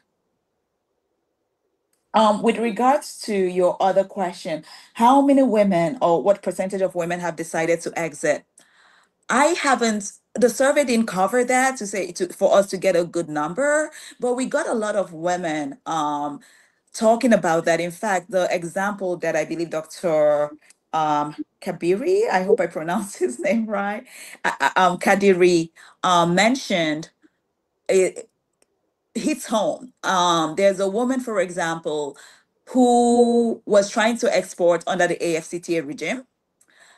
It's very well known that within a certain corridor, she doesn't have to pay anything. And actually, she exported and custom officers seized the goods and said, unless it's paid before her customer in that country would receive it. Went back and forth. The customer came to the border, tried to explain, they will not listen. And at the end of the day, she literally abandoned the goods there. Luckily, it wasn't a lot. And as a result of that, part of her business plan was to export. And she said, I'm not going to do it. If I can't produce enough, if I cannot produce to serve my country, I'm not going to go through that pain. So that is a typical example of where like and she's doing amazingly well, where she made the conscious decision to exit rather than continue because she just felt like it was a lot and the cost was too much in her business. And I think your last question is adjusting. What percentage is adjusting? We also didn't like ask, so have you paid the bribe? Like, so I would say that if I had to guesstimate, I would say maybe 30 to 40%, maybe. And that's a very rough estimate. May feel like, okay, I have to adjust. And those 30 to 40% would come from those that are like desperate to ensure that their businesses are registered, desperate to ensure that they protect their businesses, their trademark, desperate to ensure that their businesses are not shut down because the tax official who wants something hasn't gotten it, right? So it becomes a critical, like if it's a critical aspect of your business, you're almost forced to do it. If it's a situation whereby you feel like you have a choice, which is should I export or not, women are more likely not to do it. Very good. Thank you so much, Ife, for answering those three Please, questions. Catherine, if you can allow me to just Yes. give us some information on what the question that Dr. Jana just asked is that, you know, the consequence of corruption is the informal sector. I'm living at the border. I grow at the border between Nigeria and Benin. And the most of companies that are having challenge to face the normal way of paying tax, everything, just to go to informal sector. When you go to the informal sector, you want to pass the border, you have to bribe people to pass the border. So the most of the company who are having challenge by complying to the regulation go immediately to the informal sector. But we don't have data to tell this is the percentage of informal sector that we have. So that is where we have to look at it and make sure that at the border, everybody comply with the existing policy. Over to you, please. And sorry to add, that 70%, and thank you, doctor, for raising that point. That 70% actually included both formal and informal, because we actually went to the borders we were at the Seme border, we're the Niger border, we went to the different borders to survey women as well. Very good. That was pretty engaging conversation. Professor Chris Yankee has a question, and then we're going to be wrapping this section up. Go ahead. Thank you. Something for both of our private sector panelists, I'd be interested in hearing your thoughts. Certainly, when we have these interactions, especially around private sector business owners who need a permit, we need to cross a border, right? We need something. In a situation like that, there is almost immediately a power differential between the business operator and the official who controls access to what they need, whether that be the permit or a passport stamp or whatever it may be. So we're dealing with a power differential. And it's not a fair fight, because you've got a single business owner as a single private individual up against a bureaucrat or an administrator that controls some resource. And so one of the things that we've also started to talk about is playing with the social dynamics of those situations, because that if we can make that official sufficiently uncomfortable that the reward of extracting the bribe is not worth the discomfort of the interaction, then maybe we can kind of balance the playing field a little bit. And so in a field experiment on petty bribery in Nairobi County in Kenya, 1,400 randomly sampled households, one of the things that respondents very frequently told us was the best strategy for avoiding paying a bribe to a police officer is to be an old woman willing to yell. And that in that particular situation, the officer will not want to deal with that, and they'll just say, go along your way.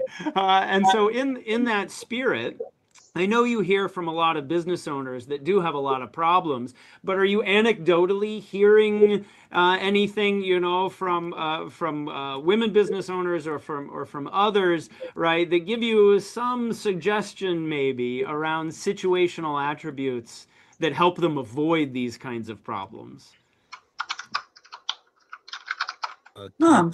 Kathleen, before there is housekeeping here. There's question on the Q&A from Rosemary. She said, please, can you place your questions the Q&A box? Yeah, I don't think that, because I think from our survey results, the issue was a bit complex because, and which I mean, I know this problem is very complex, but the women responding, it was layered.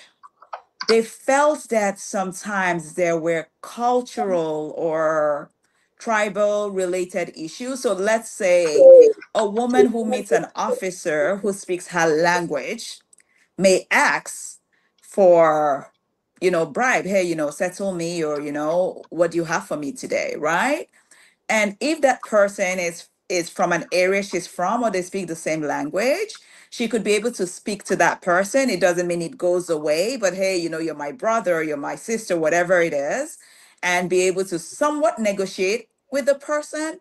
But women literally reported more hostility when the custom officials they were speaking with didn't speak their language, or where those tribes or where the person is from maybe doesn't get along with where they're from. So it increased hostility towards them. So that was something interesting we saw in the survey. I don't, what? Oh, I thought someone was speaking. Yeah, so that is something that jumps out at me. I don't think I saw, you know, a solution or people recommend, like, you know, if you did this, it would work. Or if you did that, I think maybe friendliness helps. Sometimes being respectful, like super respectful, where the woman is almost saying, you know, yes, I understand you. So, okay, this is all I have, or she tells a sad story. But I don't think I saw a theme across the board in the results. Yes. Let me give some information about it. You know, when we talk about corruption, is between what is said in French, le corrupteur et le corrompu. Somebody who is giving, somebody is receiving, and mostly it's between a public sector and private sector. No businessman will come before you and tell you that this is what affected me when I was doing my business. But we can say it because we are a business support organization representing private sector to be their voice. So you will never see SMEs, a big company telling you what, because anytime, if you die, you tell that this was harassing me or this, your business are immediately affected. That is the challenge. So I think that we need to encourage partnership and collaboration. Partnership and collaboration, because if we didn't tackle it from there, nothing will work. Nobody will come and say, this man or this agency asking me. What do you think? You speak about infrastructure. When I am want to get award the contracts to build infrastructure, look at the amount that the business will pay before he get the contract for the work that he's supposed to do. That's why I keep saying it's not a businessman who is affected by the fact of corruption, but is the last consumer who is affected. Over to you, please.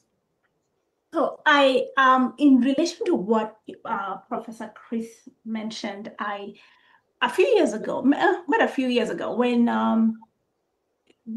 Mr. Kibaki was the president of Kenya, he actually really empowered the private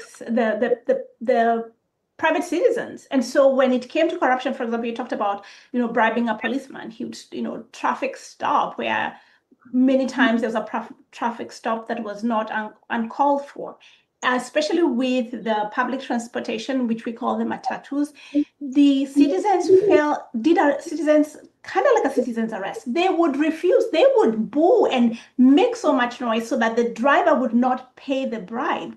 And so I'm wondering, but with that regime, what happened is that Kenya understood they needed to fight corruption, and the president was important, and they understood that corruption doesn't come necessarily just from the top. It goes both ways. If the population is corrupt and are willing to pay the policeman, even if we try to eradicate corruption at the top, if the people still also are okay with corruption, then it keeps being perpetuated. And so the conversation at the time was, we will try and eradicate corruption at the top, but you as citizens also need to eradicate corruption at the bottom. Now, that has not lasted over the years, but at that particular time, those 10 years, that was actually quite effective. People were not paying bribes, and you went to an office, and then there was a department where you could report if anybody asked you for a bribe in an office department. You could report on them, and that, you know, cleaned up things quite well, so that so for the most part, the regular person, the regular citizen doing business, did not have to pay bribes. So. Yes, Catherine, if you allow me to support what you just said, let me take the example of Benin Republic. And on the corridor level, in Benin, any policeman stop you, bribe you, try to flash him and report him. In next 5 minutes, we sack him. When you from same border, that is the border between Nigeria and Benin Republic, and the other side of Togo. Along the road, nobody will stop you if you didn't bypass the law on the road. So what we need is a good leadership. When we report that I was affected by a bribe at a social point, and the leader take the decision, I think that will work. And it is working now in Benin since a 9 year. Why can't we share these best practice everywhere in Africa? I think it's possible. But everything, as you said, is coming from the top and from the bottom. But if on the top you don't have a very good leadership, nobody will follow from the bottom. And speaking about the bottom, I think that as somebody said in the first session, we need to start in the school the education on ethics.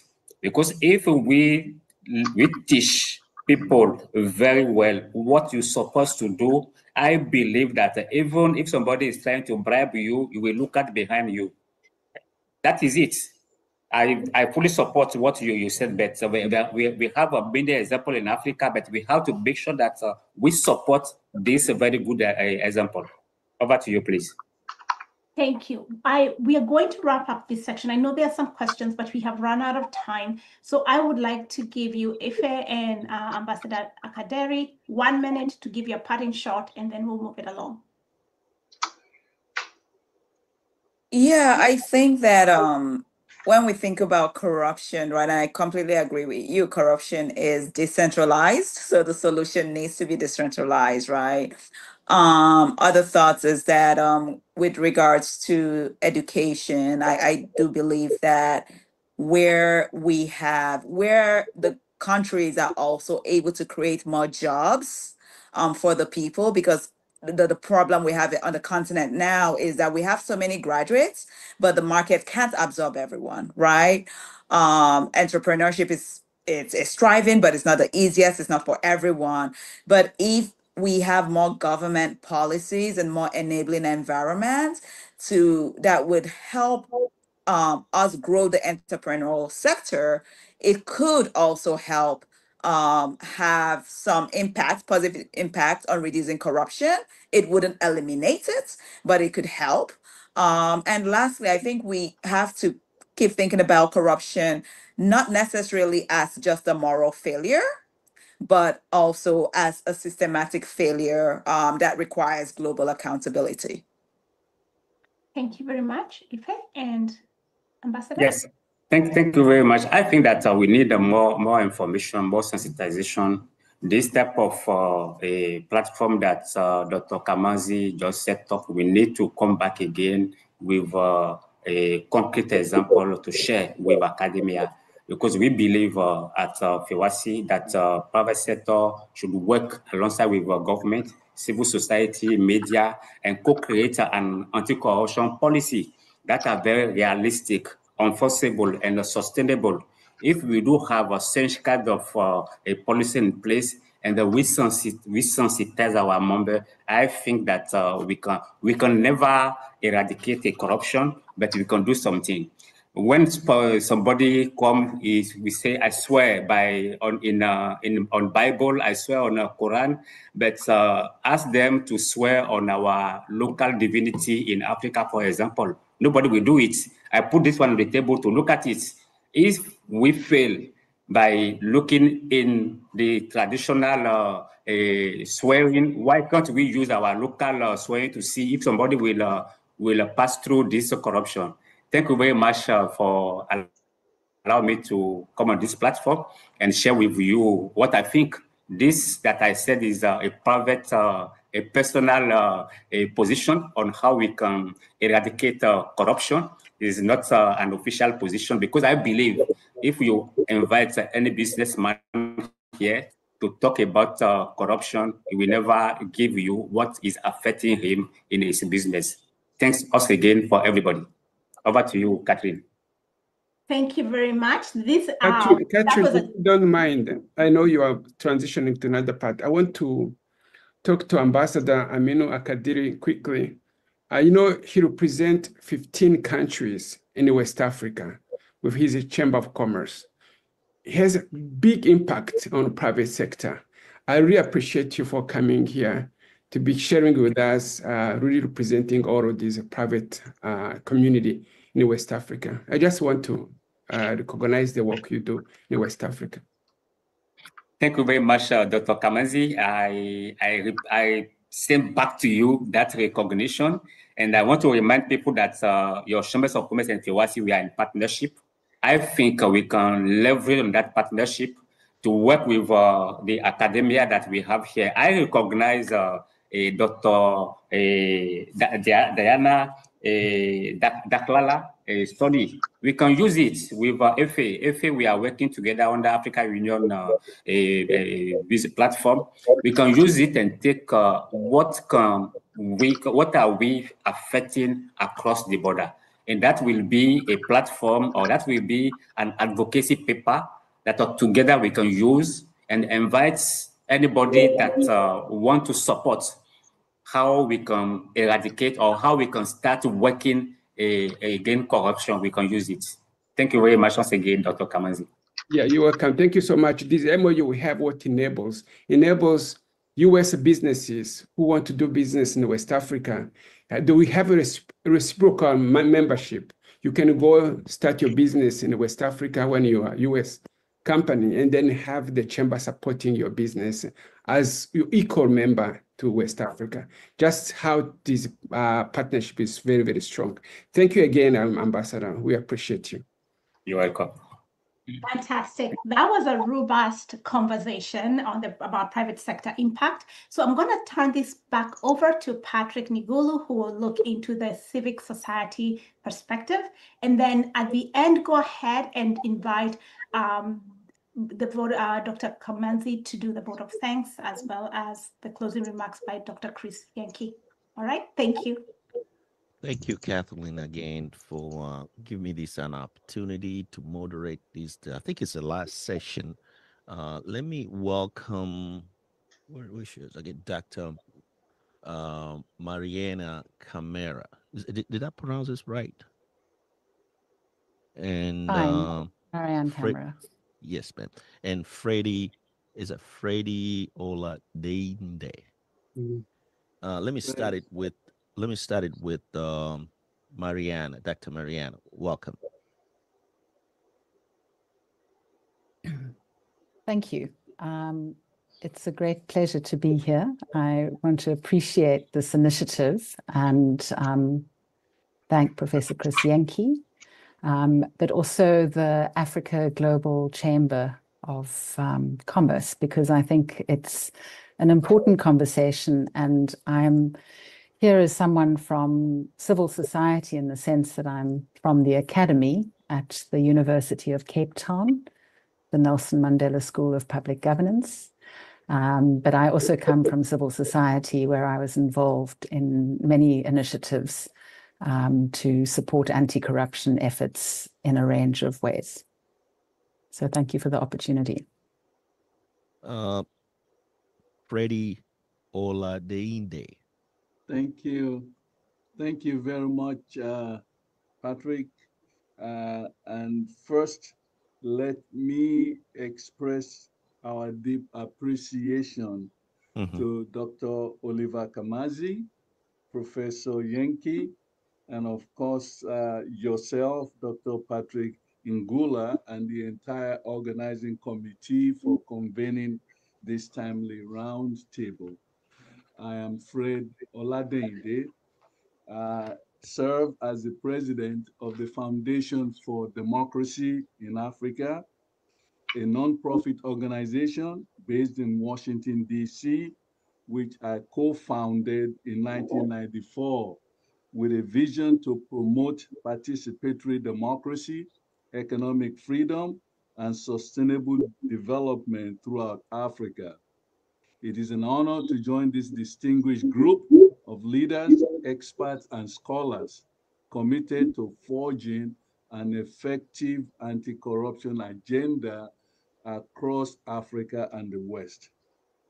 I am also proud to lead the AGOA Civil Society Organization Network, a coalition of over 300 NGOs and private sector stakeholders across more than 30 African countries and the United States. Our work focuses on harnessing trade not only as a means of economic exchange, but as a platform for dignity, inclusion, and human rights. And I am very delighted to be here and look forward to sharing with you and learning from you on how different programs could assist in addressing the issues on the table today. Thank you. You're welcome. Let me start these conversations with Dr. Marianne. This is with respect to the civil society and citizen engagement.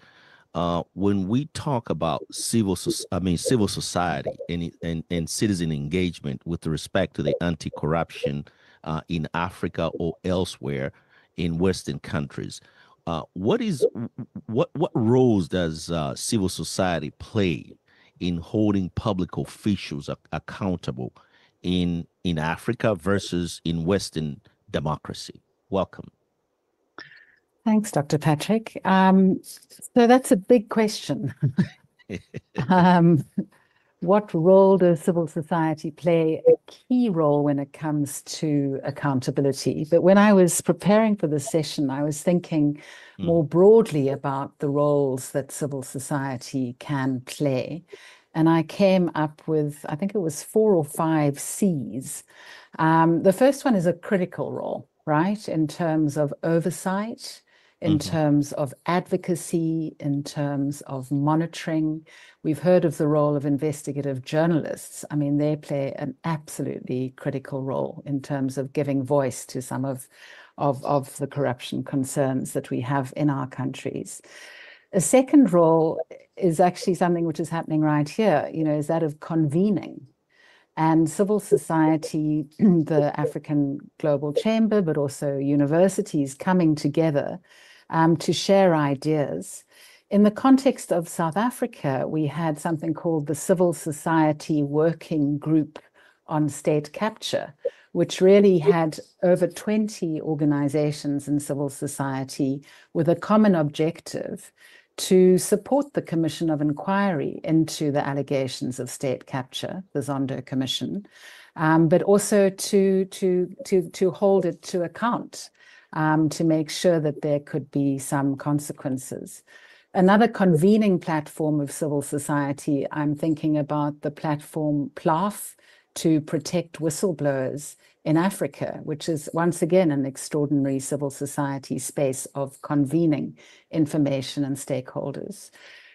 Thirdly, I was thinking of the constructive role of civil society, really in terms of generating knowledge and information and data, and particularly with respect to Africa. I think one of the most important initiatives has been the African Ibrahim Index on African Governance, which has, once again, over 20 different data sources, generates a composite index, allows one to visually see where the challenges are in terms of the governance architecture and framework. And so that constructive role of civil society. And finally, thinking about capacity and capacity building. I mean, civil society itself is quite weak in certain contexts. But if we're thinking about how civil society can play an educative role, we've heard about the importance of education in terms of developing teaching materials, but also capacity in terms of leadership development. Earlier this year, with funding from the UNODC, we ran an intervention, a senior executive leadership program as the University of Cape Town for 22 leaders of anti-corruption institutions in the SADC region. And what's interesting about capacity building is you have institutions which need to be independent, but you have leaders inside those institutions who need to feel supported, because essentially they are the good men and women who are holding the line. And so I think there are many roles that civil society can play, and I can talk a little bit more about some of the whistleblowing stuff later, but critical role, convening, constructive capacity, and also creative. I think there's space for being entrepreneurial as civil society, using technology, the latest technologies to really support the fight against corruption. So, Fred, now, thank you very much, Dr. Mariana. Let me ask the same question to Fred. What role does the civil society play in holding public officials accountable in Africa versus in Western democracies? I think you need to unmute your mic. Fred, unmute your mic. You're speaking behind the. Would you please? Yeah, there you go. Thank you. Thank you very much, Patrick. I think the role of civil society in the West or in Africa, I think must be universal. Of course, the scale up and the scale down, we have to adjust to ensure that we adapt to the level of institutional framework that's on the ground. And I think our role, the role of civil society, is not just about detecting corruption, but about disrupting its machinery. It's about restoring public trust, reforming procurement practices, and also creating a common standard of ethical leadership that would allow citizens' trust to be on the utmost. And most of our way of adjusting or ensuring that there are rights at every level is to ensure that we focus on those institutions, particularly the institutions that the constitution in each country has in place to ensure that citizens' trust are at the maximum. Let me give you let me give you an example of what I am talking about. You know, I believe, and the Foundation for Democracy in Africa believe that anti-corruption and human rights are not they're not separate struggles. They are interconnected. And the ability to ensure that we utilize those guaranteed rights to ensure that corruption is very clearly put in perspective will allow citizens to feel secure in seeing how they could address their grievances to the right institutions. So, yes, here in the United States, where I live, uh, we may look at local government where we use legislative framework, the city council, or we could use the different operative legislature framework to be able to address police abuse, human rights abuses. Now, in countries, some which we have worked in, and we work on elections, let's give, for example, in Cote d'Ivoire, or if we're looking at a country like Nigeria, we may have to reduce our approach to working through political parties to give us the leverage that allows us to be able to be effective in trying to address the corrupt practices of some of the uh, uh, uh, uh, persons, because now we're looking at personal level and we're not able to use the institutional framework to address that. But I see and I believe very strongly that the role of civil society is to empower citizens to ensure that rights are properly and securely provided as per the Constitution, and that corruption should not stand in the way of people being able to have those rights. Thank you. Thank you, Mr. Fred. Let me ask this question to Dr. Marianne again. This is with respect to we are living in information age now as we speak.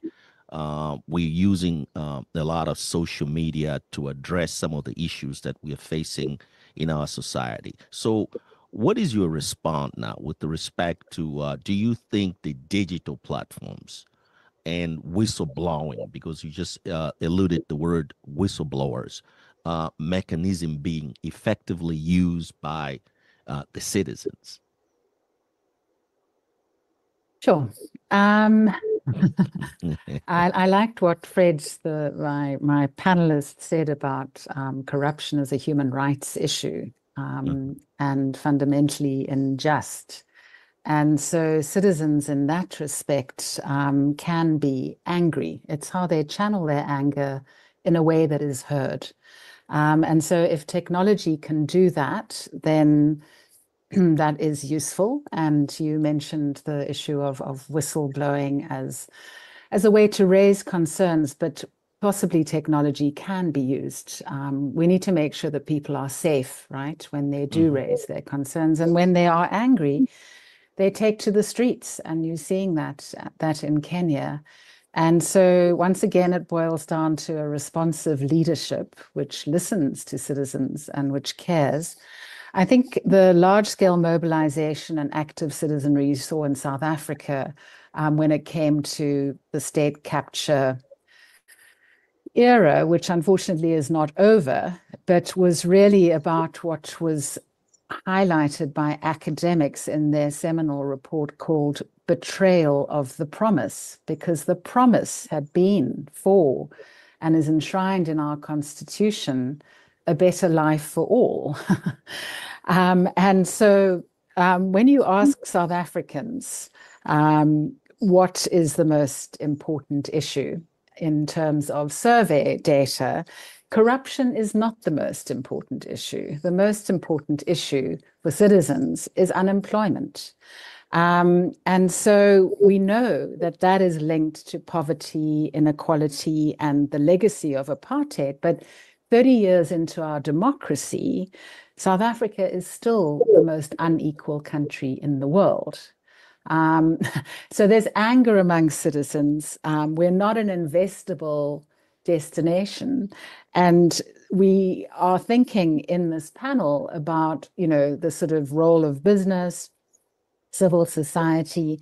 And so how can we channel this citizen anger, rightly so, into a way that can make a difference and make our country, as one of your former panelists talked about, a place where it's easier to invest, that there's not a narrative around corruption. So I haven't answered your question directly, but it's how to make sure that information how around corruption is actually acted on by those who are in a position to act, whether it's inside organizations, inside the public sector, inside civil society itself. And so, I'm now working inside academia, and we run an ethical leadership and public accountability module as part of our Masters in Development Policy and Practice at the Nelson Mandela School. And what we know about systemic corruption is that now we are talking about corruption systems, right? It's not just systemic corruption, it's corruption systems. And how do we disrupt those? We disrupt them by individuals who are inside the system and who are brave enough to disrupt those systems. And they need to have safe ways in terms of alerting those who have the capacity to respond to those allegations.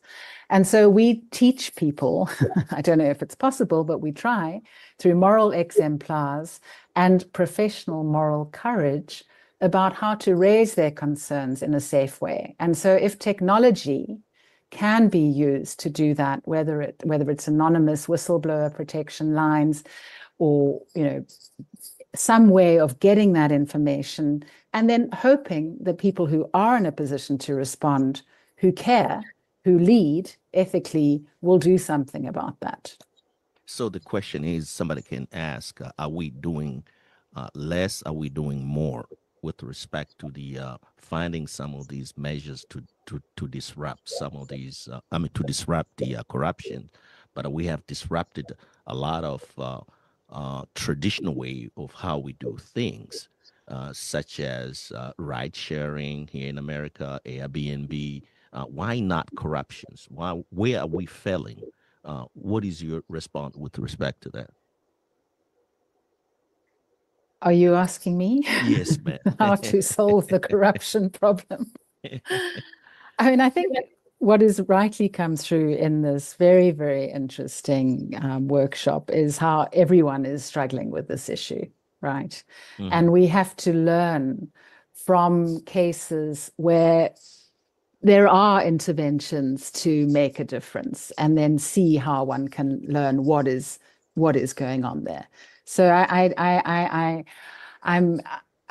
we have normative frameworks like the UN Office for Drugs and Crime has the UN Convention. We have the Africa-wide Charter Against Corruption. We have all of these normative frameworks, but it's how it gets translated into the local context. What is normal and what is acceptable? And how can we change behavior there? And I think Chris may be able to help. I see his hand is up. Let me turn it over to. Okay, go ahead. Yeah, Chris. if I may, I think this is a really important and interesting and also high potential area to highlight. To take Dr. Marianne's comment and combine it with a comment from the chat from Rosemary about what happens when civil society is also corrupted, and many of us have also mentioned throughout the proceedings here about a sense that corruption has become normalized. And I actually reject that. I don't think the evidence tells us that corruption actually is normalized. And in order to explain that, I have to explain the academic's definition of normalization. Normalization requires not just that some negative act is widespread and common, it also requires that we stop thinking about it as wrong. And I don't think that the data support that notion at all. When people pay a bribe, accept a bribe, when some official asks you to sort of settle up the office, we all know exactly what's happening. We've collected some really outstanding data in the field about people's willingness to pay a bribe, but then we've asked them follow-up questions about whether they feel bad about it, or whether they would be willing to tell their family and friends, or if they'd want to keep it a secret. And the overwhelming response is, yes, I'm going to pay this bribe, but no, I'm not going to tell anybody. I'm going to keep it to myself. And so I think that most of us feel an ethical burden, an emotional, psychological burden when we do participate in this sort of thing. And so to tie Dr. Marianne's comments all the way back to Dr. Diana's, I think a lot of us do want to act ethically. We just need a system or an infrastructure that can support us in doing that. I think people want to blow the whistle, but they need to make sure that they're protected afterwards. And so given I know we're into the last 10 minutes, but we actually have a tremendous amount of enabling social and psychological infrastructure that still exists in this fight against corruption. We have not lost the battle so that corruption is normal and that we've stopped thinking of it as wrong.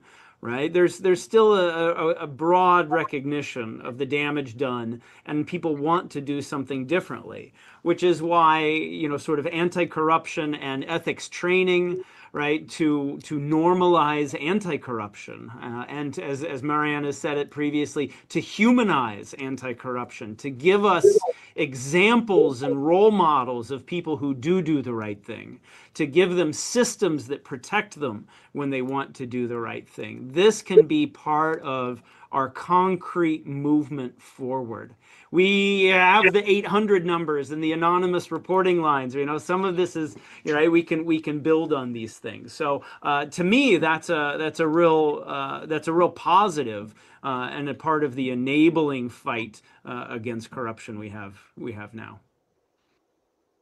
Well, thank you, Professor Chris Yankin. Let me ask this question now to Fred. This is with respect to the social norms and corruption. So, what is your response now? How do social norms around corruption differ between Western and African society? And how do these norms affect reform's outcome? You know, in my earlier introduction, I came up with institutional framework that would Can you enforce. speak up a little And bit? in my earlier Mm-hmm.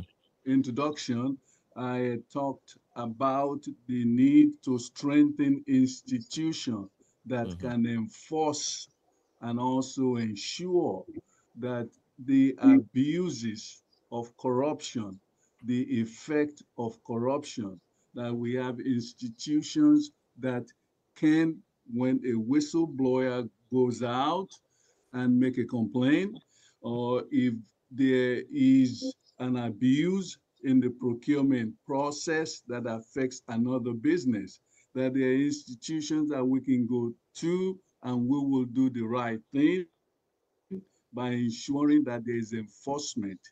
What I believe is very important, particularly in Africa, is the investment in those institutions, unlike here in the United States.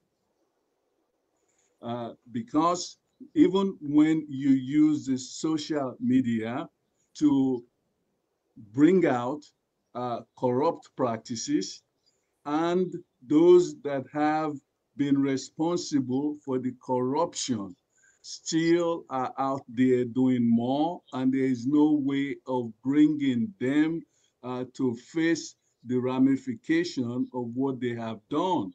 Then we kind of strengthen others who now would want to repeat the negative behavior because there is no institutional accountability. And investment in those institutions are critical. And I'm going to give you an example. Like here in the United States, we have seen how when whistleblowers will go out and identify areas of corruption, sometimes through the process, when that is proved to be right, some of the whistleblower would even benefit from whatever is the result of what they have done. So in essence, we are not reinforcing negative behavior. But in most developing countries, even if somebody is caught just right there doing something very corrupt, and there's the outcry of trying to find that person responsible and to ensure that they face the consequence of their negative behavior, a lot of times that doesn't happen. So we need common standard for ethical leadership that would allow for us to be able to know what is right and what is wrong.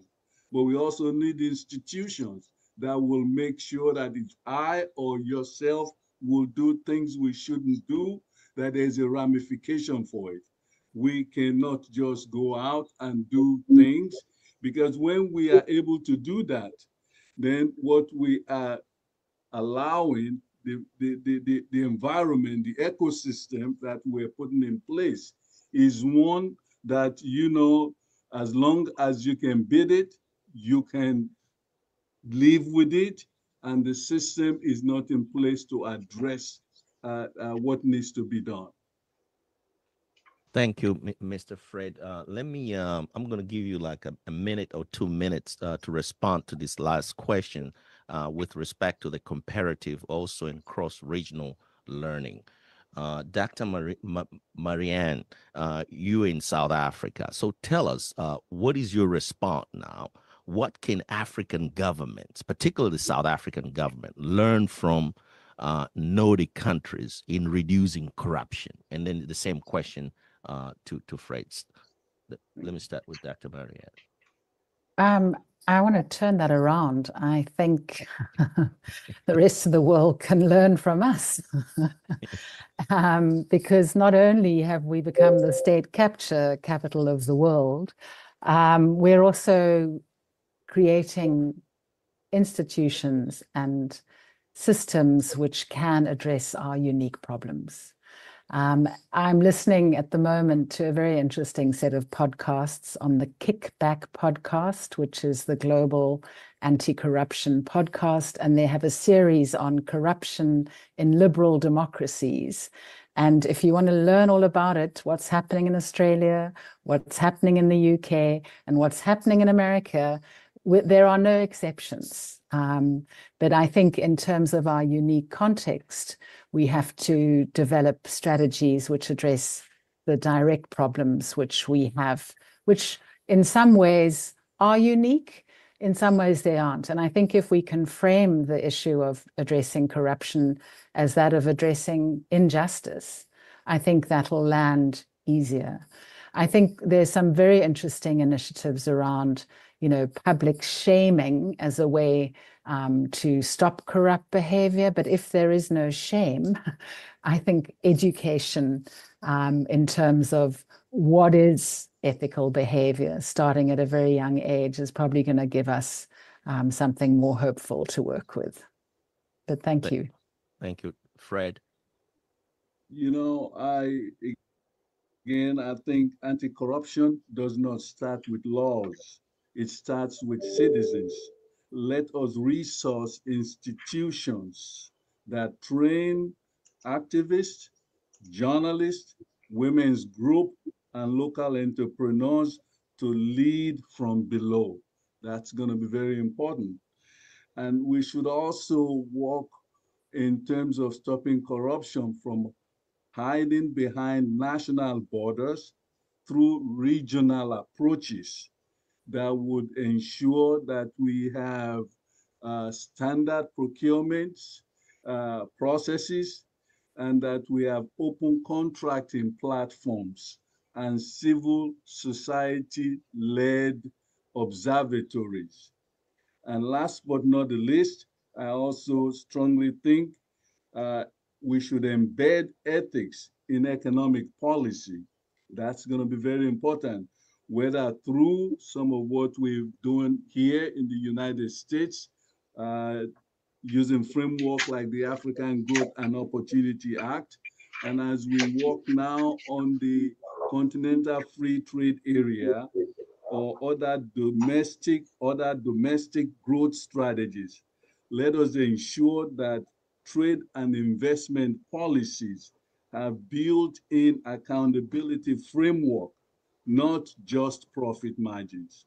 I think these are going to be very helpful in terms of building the institutions that would allow for us to really address corruption adequately. Thank you, the speakers, for taking your time and giving us a well-articulated, I can say, answers with respect to all of those questions. Let me hand it over to Kathleen Franklin. Oh, thank you very much. That was quite an engaging conversation. And we have now come to the end of our conversation, of our roundtable session. We actually have done pretty well on time. It's actually 12:01, so it's time to wrap this up. So I am going to pass this on to Dr. Olivia Kamanzi to give a closing remarks, and then he'll invite Professor Chris as well. Thank you.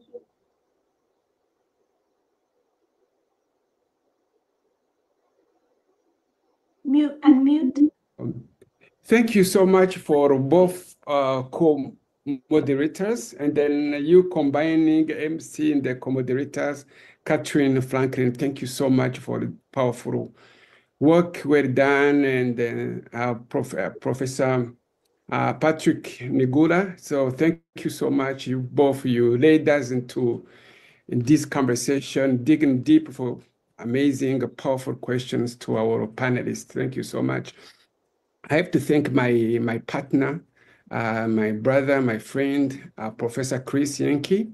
When we start this conversation on what can we do when we strengthen, when we sign MOU for the university and the chamber, linking academia to practice. How can we work together?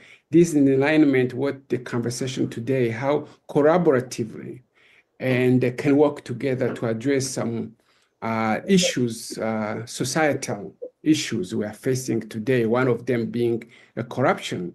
We approaching in a way, not the problem as such, also coming of some strategic ways to come up with anti-corruption strategies, solutions, so on and so forth. I will also have to thank our Professor Chris opening remarks. You gave us really the essence of why are we here today, what we're supposed to making people to understand why are we here. Give our opening very strong, powerful remarks. Thank you so much for this partnership, opening up your doors at university. We are really grateful for this collaboration also. You being an expert on corruption, you travel to South Africa, to Kenya, the work you have done, and I hope at the conclusion we will come up with something which people can emulate, use in the future. Thank you so much. Also, I have to thank our keynote speaker, Honorable Dr. Akwasi Opong Fusu, for your wonderful opening remarks. And what I retained was in your conclusion when you said, I quote what you said, corruption is not a destiny. It is a decision, repeated, tolerated, and reinforced. But integrity is also a decision, principled, courageous, and consistent. And so you are telling us really that we need to speak truth even when it is inconvenient, to hold ourselves and others accountable, and also to build institutions that will outlast us. You are talking about the next generations. This issue, if we don't address as people, as adults today, then our generations, our young people will have to suffer from it. From the panelists, I have to thank you. I have to thank the public session. What I could take away would be collaboration between public sector and the private sector. That collaboration you are calling us, not only the public sector cannot work in isolation. We need to also to strengthen collaboration to make sure we come up with not only policies, as any civil society mentioned, that the corruption does not start from laws, it starts from the bottom, from citizens' behavior and so on and so forth. Also, on our private sector, there is a really clear lack of data. That's what our Tony Efe Okara mentioned about the lack of data. That's what I got from you. You did the survey, you did all of this. There has to be more work to be done in terms of collecting data, more work to be done, especially on the African side. Also, thank you for the ambassador, Aminu Akadiri, for stressing in a way we need to really focus on those people who are suffering crossing the borders, like Benin to Nigeria or Togo to Nigeria. What can we do beyond what these people, business people are doing, and to make sure we hold ourselves accountable. And also talking about the global accountability, more sensitization of between public, private sector, civil society, in the media, and so on. How, when we come up with those policies, we engage everybody into that conversation. So the role of civil society, as you mentioned, you said like corruption is a human right issue. That's I get from you. Leadership should listen to people, right?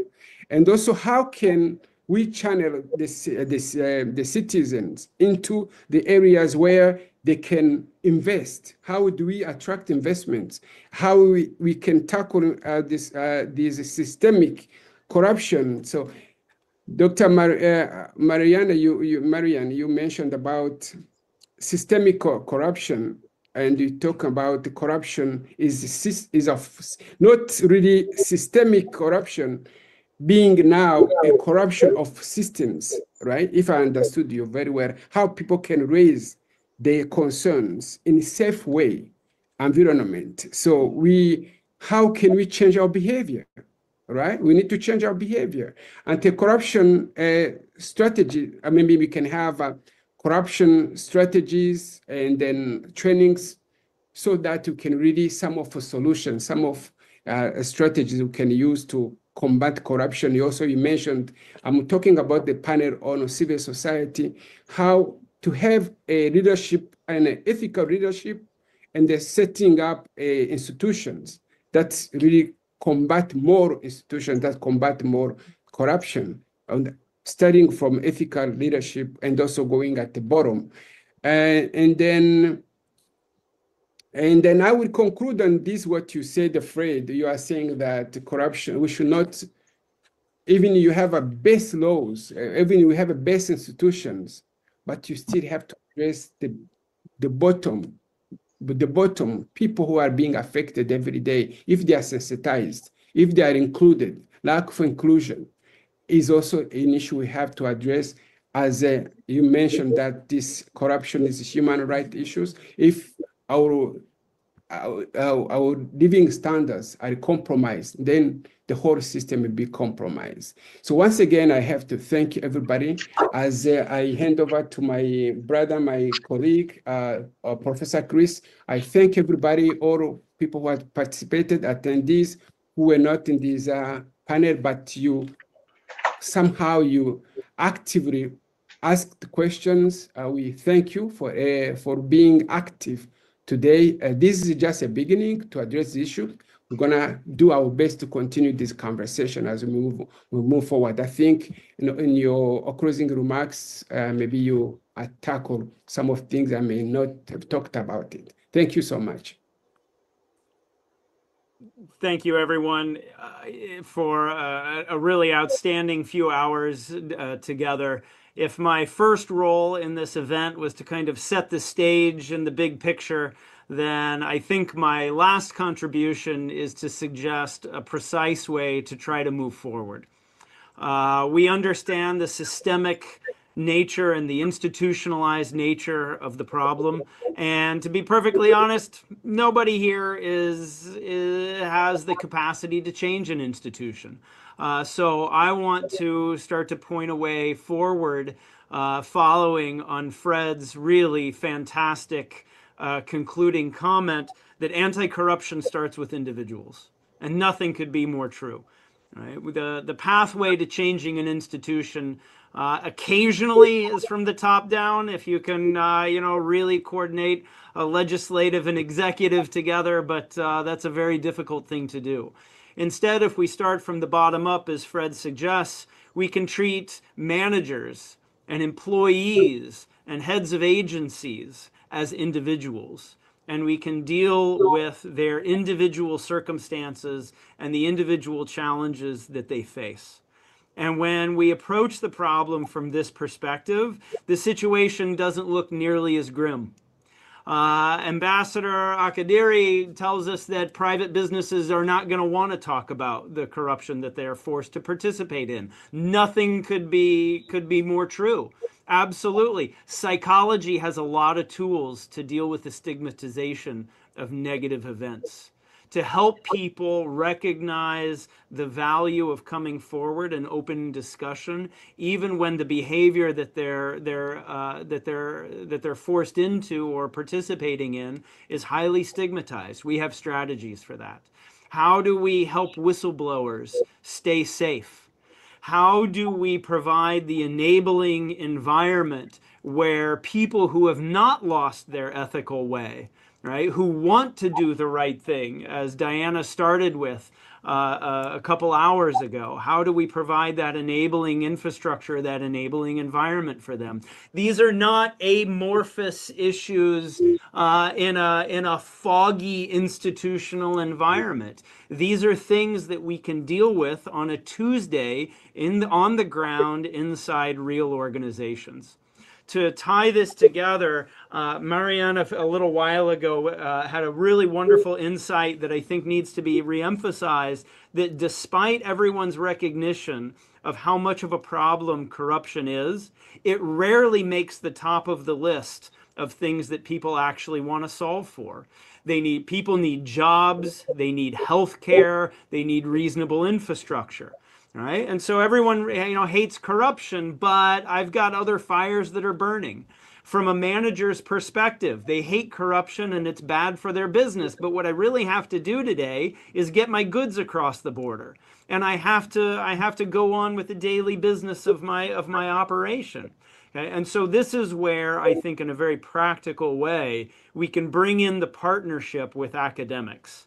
Because we understand, or have a better understanding, social science has a better understanding of the nature of these challenges and the potential solutions for them, and academics also have the time on their hands to deal with it. When you have to move your goods across the border, right? When you have to get a permit, right? You don't have time to deal with these things, and so it becomes a regrettable part of your operations. Okay, but there are a large network of social scientists out there that are specialists on these issues, and we do have time. And this is our job to think through these things.